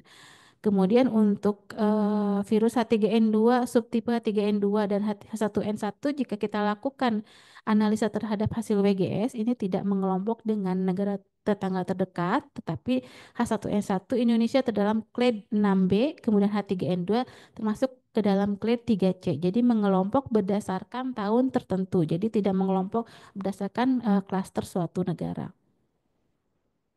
Nah, ini kita coba lakukan terhadap spesimen negatif ILI 16 dan seri 20 menggunakan PCR multiplex terhadap hasil negatif influenza dan SARS-CoV pada periode pengambilan spesimen November-Desember yang sudah diterima oleh BBLab Biokes.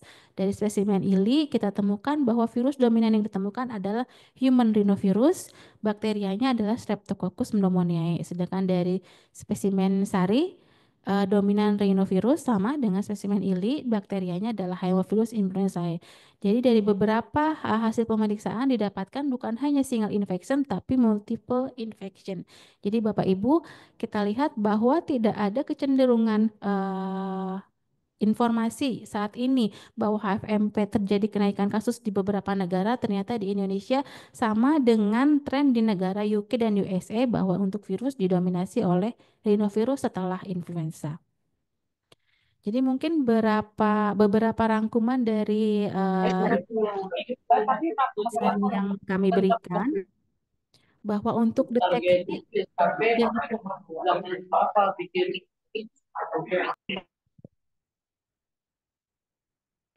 Baik, jadi untuk hal-hal yang bisa kami rangkum di dalam sharing informasi kali ini, bahwa untuk deteksi tidak difokuskan pada spesies tertentu, tapi satu kesatuan patogen infeksi saluran pernapasan akut sesuai dengan alur surveillance sentinel integrasi influenza COVID-19. Kemudian untuk alur pemeriksaannya diutamakan melalui alur pemeriksaan jejaring surveillance Elisari yang memang sudah berjalan saat ini di laboratorium regional tingkat 4 dan puskesmas dan rumah sakit. Kemudian untuk pemilihan Nah, kalau dipecah-pecah bagaimana yang ketiga, untuk pemilihan kriteria dan DO spesimen untuk pemeriksaan patogen lain ditentukan berdasarkan diskusi antara multi stakeholder, BBLab Biokes, DCNP2P, CDC, dan WHO. Terima kasih Pak Kambang, saya serahkan kembali ke Pak Kambang. Assalamualaikum warahmatullahi wabarakatuh. Baik, terima kasih Bu Hana telah menyampaikan terkait dengan alur dan teknis pemeriksaan HMPP. Oke, kita tadi udah dikasih pemanasan di 3 paparan ya, mulai dari penanganan spesimen, biosafety, biosecurity, sampai dengan teknis pemeriksaannya. Harapannya di sini kita bisa sama-sama memahami ya bahwa kasus daripada HMPP ini beberapa sudah ada di Indonesia. Artinya nanti ketika ada hal-hal yang sifatnya mewabah lebih luas, pastinya juga diperlukan kesiapan ya, dari masing-masing regional. Jadi tidak hanya sebatas bahwa semua diarahkan ke pusat gitu. Di pusat memang mempunyai kemampuan untuk melakukan pemeriksaan itu. Baik, saya buka ya untuk pertanyaan baik mau dari chat room atau maupun langsung. Silakan.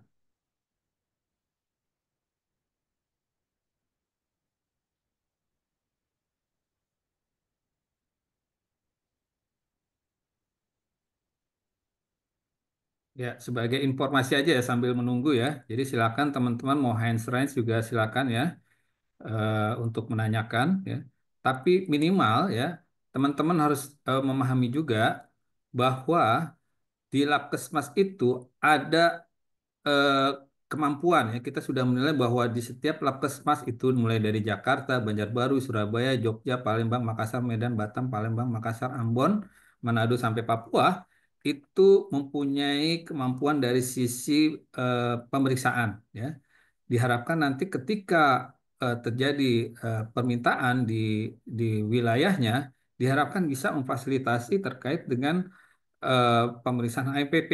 Nah, namun demikian ya, tetap kita mengarahkan bahwa kita punya sistem yang namanya sistem Ilisari ya. Jadi Ilisari ini harus dimanfaatkan terkait dengan sistem. Jadi semua spesimen ya untuk bisa dimasukkan ke Ilisari. Tadi juga yang existing itu tadi juga disampaikan sama Bu Hana ya, bahwa yang positif itu akan dilakukan pemeriksaan sequencing, kemudian kultur atau pemeriksaan PME. Kemudian yang negatif ya dilakukan panel patogen. Nah, panel patogen ini juga nggak dilakukan secara semuanya yang dikirim, tapi hanya berdasarkan tadi pemilihan dan kesepakatan. Ya, jadi nggak hanya khusus MPP gitu. Tapi ini kalau begitu tuntutannya banyak sekali terkait dengan permintaan hal HMPP, pastinya kita juga harus men-share setiap laboratorium harus bisa mampu untuk pemeriksaan HMPP. Ya, silakan. Ada pertanyaan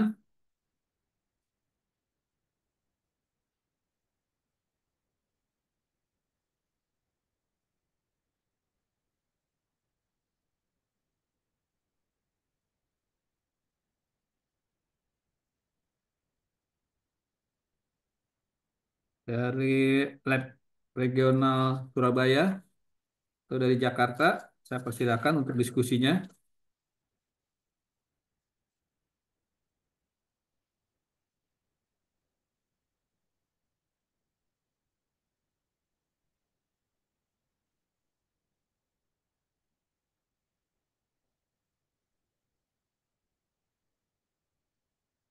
Di link Zoom juga di apa namanya di chat room juga belum ada pertanyaan.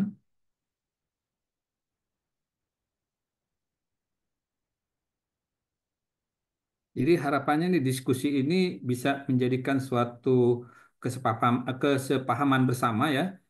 Yang pertama adalah ketika wabah terus berlangsung ya, maka eh, minimal ya regional itu sudah mempunyai kemampuan dan minimal juga bisa menyiapkan panel daripada patogen. Mungkin kali Bu Hana bisa menyampaikan apakah sudah tersedia single plek-nya terkait dengan HMPP gitu.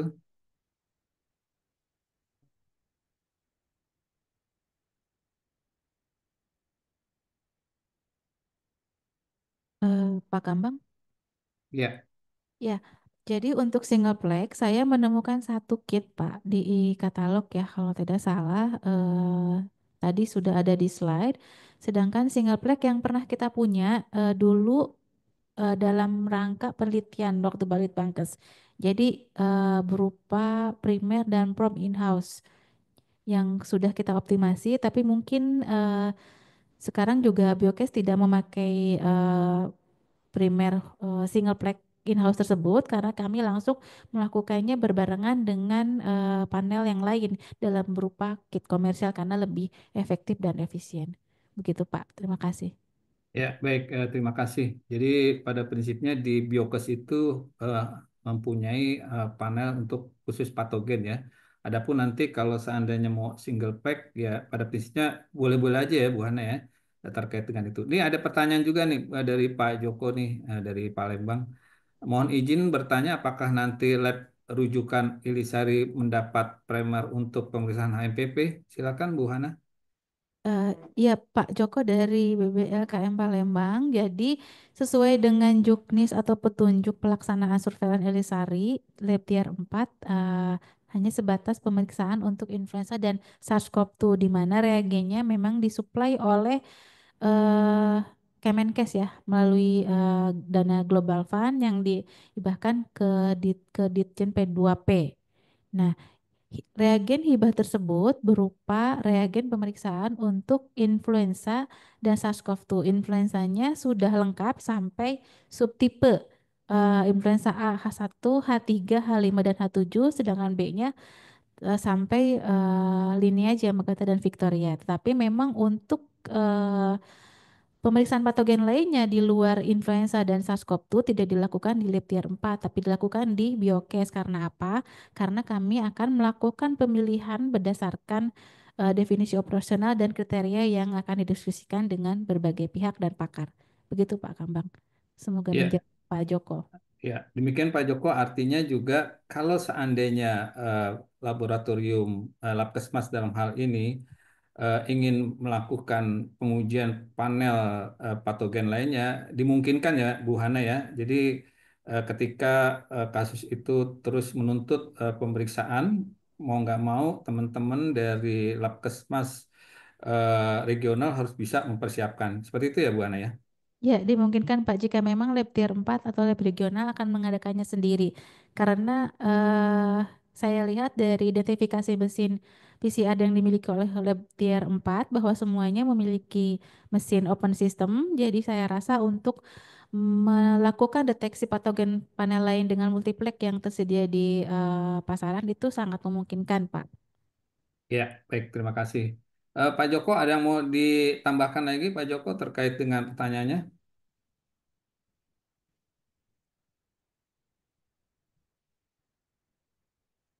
Oke, baik. Yang lainnya dari Labkesmas lainnya ya, terkait dengan kesiapsiagaan ini, kira-kira apakah ada yang perlu didiskusikan kembali? Mohon izin bertanya, Pak. Ya, silakan Bu. Eh, Maaf, saya dari Labkesmas Batam. Ya, Mungkin nggak silakan bisa Bu open Anita. kamera karena cuaca lagi ini, Pak. Ya, nggak Lagi apa-apa, hujan. Bu Anita. Silakan Bu Anita. Eh, mau nanya terkait pemeriksaan HMPV. Tadi kan di kalaupun tier 4 mau periksa itu eh, un- dengan pengadaan sendiri. Kalau bisa nanti disiasati. Cuma nanti kriteria yang akan kita periksa itu yang seperti apa kan? eh, apakah semua tidak mungkin juga kalau misalnya semua sampel ilisari karena kalau kita ngadakan mungkin eh, komposisinya terbatas gitu. Kriteria yang akan kita pilih untuk kita periksa HMPV itu bagaimana? Terus dari tadi ada 3 reagen yang open system, itu diantaranya ada Viasur, Olpex, sama Sijin, saya juga kurang agak lupa. Itu mana yang lebih direkomendasikan, Pak? Mungkin itu saja yang mau saya tanyakan. Makasih, Pak, Bu. Ya, baik. Terima kasih. Silakan Bu Hana untuk Bu Anita langsung. dari Labkesmas Batam. Jadi untuk pemilihan kriteria sampel negatifnya bisa nanti didiskusikan ya Bu dengan Biokes, dengan teman-teman Labsur di SKK dan juga di ISPA P2, P2 PM ya, sekarang di PM. Nanti bisa didiskusikan karena memang betul tidak semua sampel negatif diperiksa. Jadi hanya beberapa yang memenuhi kriteria. Apakah nanti akan dilihat dari proporsi usia, apakah akan perwakilan dari setiap sentinel puskesmas atau spesimen yang diambil pada saat kenaikan kasus di regional Batam. Nanti akan kita diskusikan kembali Bu. Jadi memang tidak tidak kasus per kasus atau pasien per pasien ya diperiksa untuk deteksi patogen lainnya. Untuk pemilihan mana yang direkomendasikan, kami pernah menggunakan semua reagensia yang open system tersebut, jadi silahkan dipergunakan, disesuaikan dengan kebutuhan karena saya pikir semuanya sudah mencakup semua panel yang memang yang diidentifikasi pada umumnya di beberapa negara. Rekomendasinya mungkin dari kami bisa disesuaikan Bu Anita. Jadi nanti mungkin disesuaikan dengan apakah indennya yang tidak terlalu lama atau apakah dari segi harga. Yang pasti Biokes sudah pernah menggunakan dari semua kit open system tersebut. Baik, Bu. Terima kasih. Ya, terima kasih Bu Hana nih terkait dengan itu. Jadi ini ada pertanyaan juga dari Bu Chandra dari Jogja ya terkait dengan pengadaan regen dari anggaran masing-masing Labkesmas. Seperti itu ya. Jadi gini, Bu, izin saya nanti tolong ditambahkan untuk di ruangan rapat ya. Jadi pada prinsipnya ya kita punya sistem yang namanya Ilisari ya. Ilisari ini eh, bahan dan reagenya kan kita udah disupport ya, terutama juga untuk kalau untuk misalkan panel panel patogennya sudah mengarah ke biokes ya.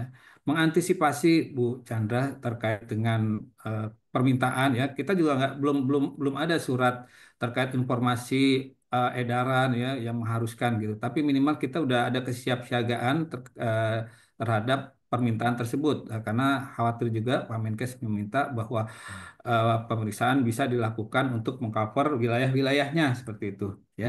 Kalau saat ini yang existing kita mengarahkan saja ke sistem Ilisari gitu, tapi tidak menutup kemungkinan kalau seandainya teman-teman Labkesmas itu juga mempersiapkan sebagai bagian antisipasi. Nah, tadi juga Bu Titik juga menyampaikan nih, ya, regen yang ada itu memang mahal, betul. Betul memang mahal dari 30 sampai 40 juta per 100 tes seperti itu eh, yang bisa saya sampaikan. Mungkin ada lagi yang mau disampaikan nggak dari ruang rapat Biokes atau mungkin ada pertanyaan lainnya? Silakan dari Bu Hana mungkin untuk menambahkannya.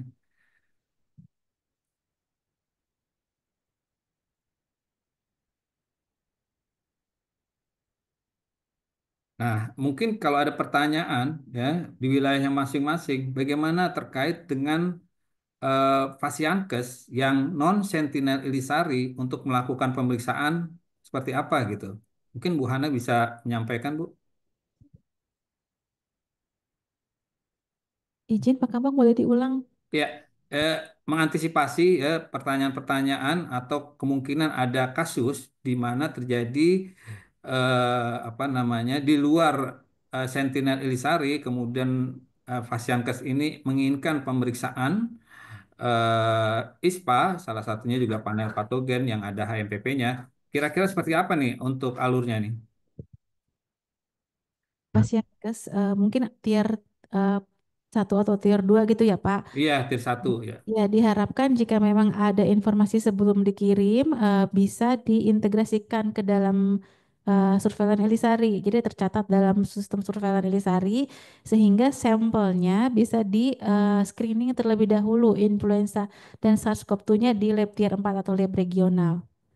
Jadi jika memang nanti akan terdeteksi bahwa nanti spesimennya positif influenza, ya sudah berarti itu adalah spesimen positif influenza, tidak perlu dilakukan pemeriksaan lain. Kecuali memang nanti hasilnya negatif di Discarded influenza dan SARS-CoV-2, kemudian dari segi epidemiologi dan segi dari data klinisnya mendukung untuk dilakukan pemeriksaan lanjut, nah itu nanti bisa dikirimkan ke Biokes dengan catatan bahwa ini ada sampel sito dalam artian di sini mendukung dari penyelidikan epidemiologinya ataupun dari data klinisnya. Demikian Pak. Kemudian untuk sedikit menanggapi Pak, memang untuk reagen mahal 48 juta untuk 100 tes. Betul karena mahal, oleh karena itu kami melakukan selektif pemeriksaan negatif. Jadi tidak semua, artinya dilakukan adanya kriteria atau definisi operasional sampel negatif tersebut mana yang diutamakan untuk dilakukan pemeriksaan lanjutan patogen lain. Gitu Pak. Untuk pertanyaan yang lain mungkin Bapak Ibu yang lain atau Pak Amang bisa Ya, menanggapi. baik. Saya rasa udah cukup jelas ya terkait yang disampaikan Bu Hana. Ini ada saran dan masukan juga nih dari Pak Budi ya, luar biasa nih ya saran dan masukannya nih. Saya boleh bacakan ya. Kalau memang regen yang ada di komersial mahal ya, mungkin harganya sekitar 48 juta per 100 tes. Bisa nggak kira-kira nih, saya nggak tahu dari sisi teknisnya di laboratorium Bu Hana untuk join antar labkesmas, misalnya satu paket untuk 3 labkesmas, mungkin dibagi-bagi ya, mungkin juga dibagi 4, 25, 25, 25. Jadi bisa saling apa namanya mempunyai gitu, sehingga bisa melakukan pemeriksaan di wilayahnya. Bagaimana Bu Hana? Saya rasa bisa Pak, itu mungkin ide yang bagus ya. Terlepas dari bagaimana nanti secara administratif, itu mungkin nanti akan disiasati ya oleh teman-teman bagaimana pembagian atau pertanggungjawabnya. Tapi untuk secara teknis itu jadi ide yang bagus ya Pak untuk sharing. sesama Labkesmas karena mungkin nanti secara kasus juga tidak akan terlalu banyak, jadi hanya kesiapsiagaan ya terhadap wabah ataupun kejadian luar biasa di wilayahnya masing-masing, Pak. Oke, baik. Terima kasih. Mungkin ada tambahan nggak yang dari eh, Pak Kepala, Pak Koko ini terkait dengan usulan dari Pak Budi? Saya juga nggak tahu nanti teknis daripada proses pertanggungjawaban yang disampaikan Bu Ana ya, administrasi ya. Eh, Pak Koko ada nggak Pak Koko? Memungkinkan nggak gitu? Jadi gini ya, pertama regional itu kan dia bertanggung jawab untuk regionalnya sebenarnya. Kalau kita kan nasional, itu kan ada dinas juga ya. Jadi nggak harus lab. Bisa nggak? Jangan-jangan dinasnya pengen bisa periksa dan dia sanggup untuk ngadain itu gitu. Ya kan? Karena yang akan diperiksa adalah orang-orang di dia. Mereka bisa beliin reagennya, cuman nggak punya alatnya, nggak punya ahlinya. Jadi kalau mereka butuh itu ditawarkan juga, ini Pak, harganya segini nih kalau mau mengadakan pemeriksaan gitu kan. Nanti kami tinggal meriksanya. Jadi juga bisa dilakukan itu.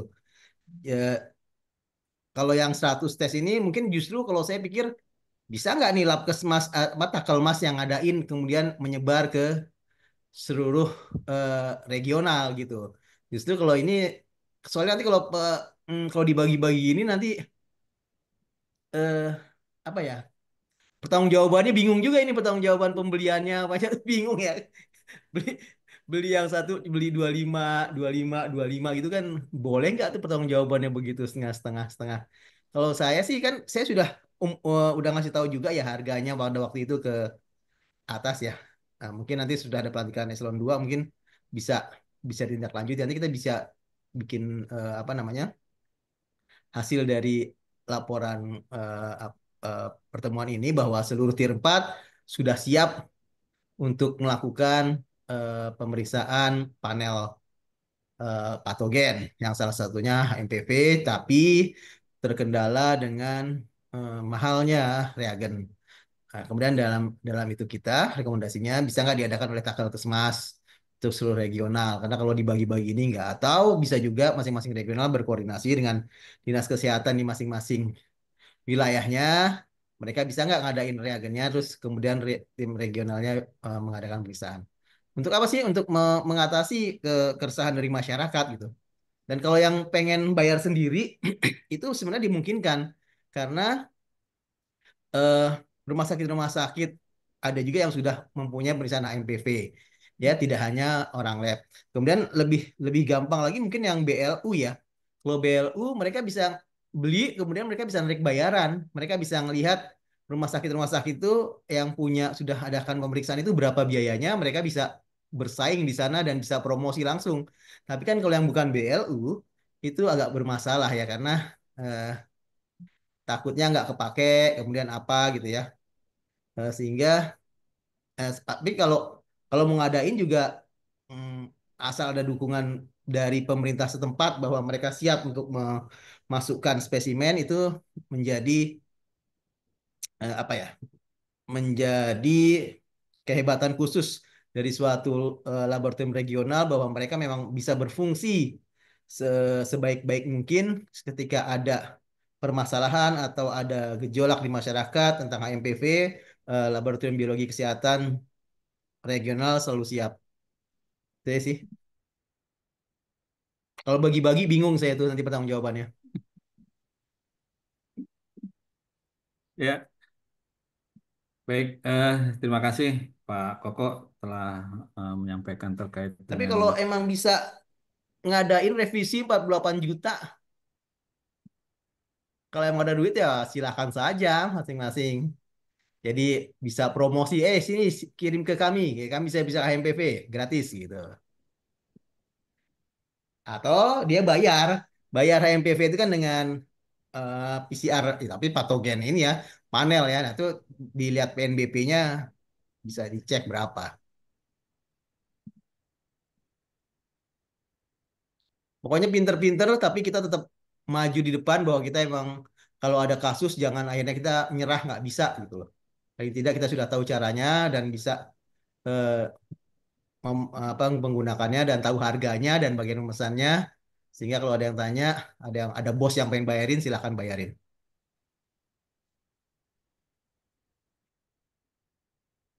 Baik, terima kasih Pak Koko. Saya rasa jelas ya apa yang disampaikan Pak Koko terkait dengan apa namanya tadi pengadaan HMPP ya. Eh, ada lagi yang mau disampaikan dari teman-teman Labkesmas lainnya?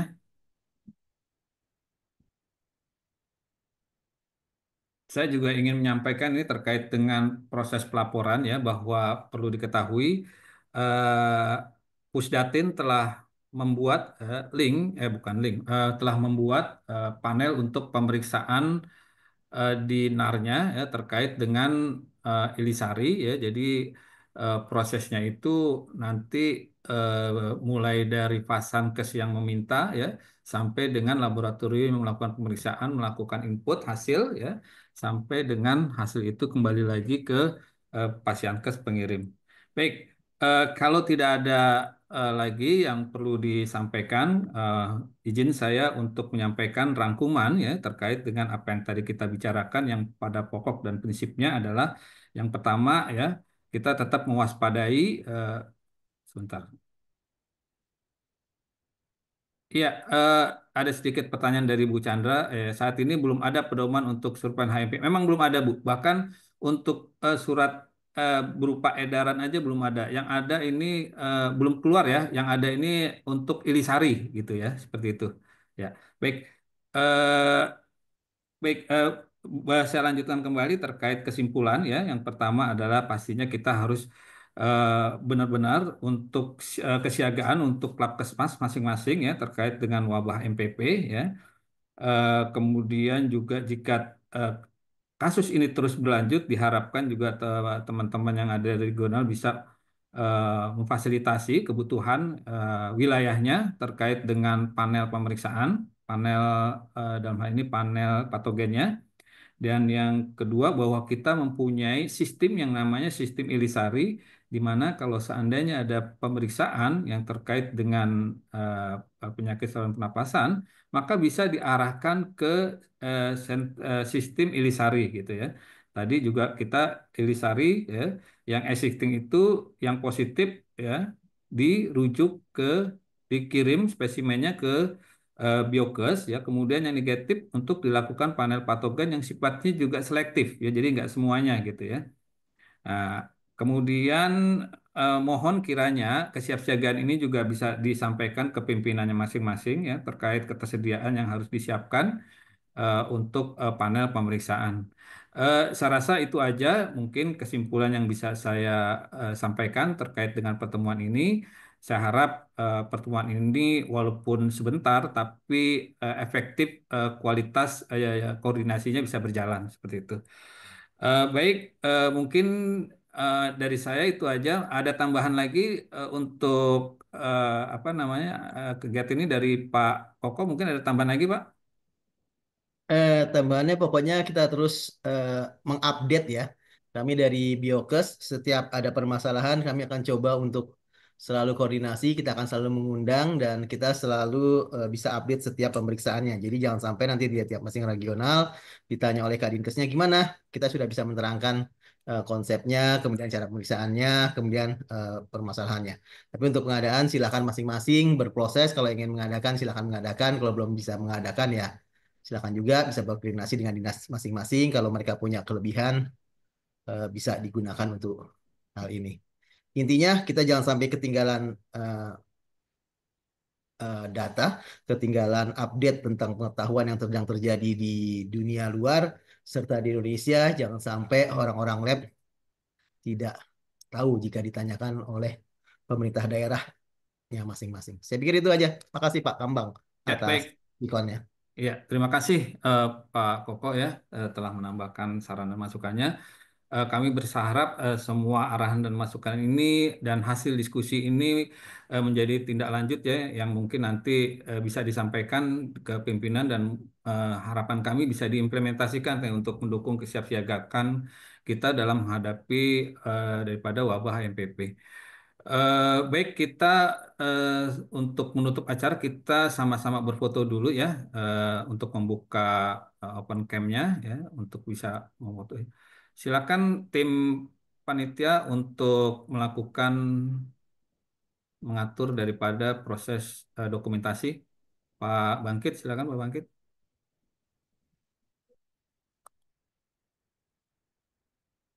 Kak Fadila tolong dibantu ya.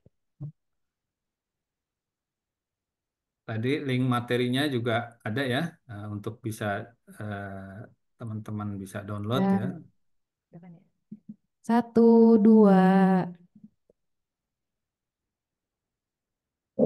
Halaman keduanya.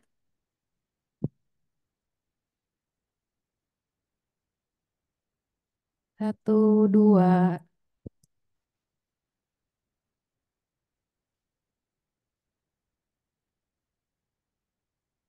Untuk halaman ketiganya. 1, 2.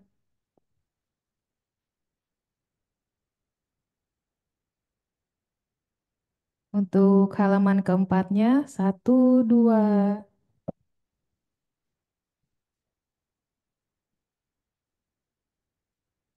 Ya, untuk yang terakhir halaman 5.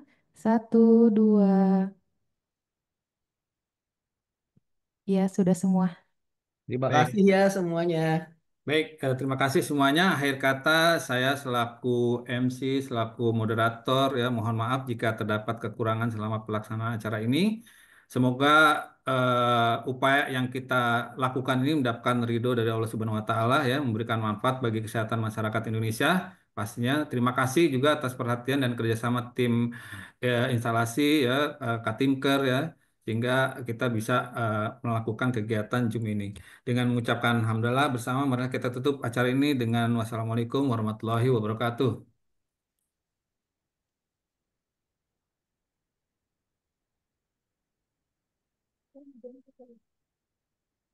Terima kasih semuanya. Makasih, Pak.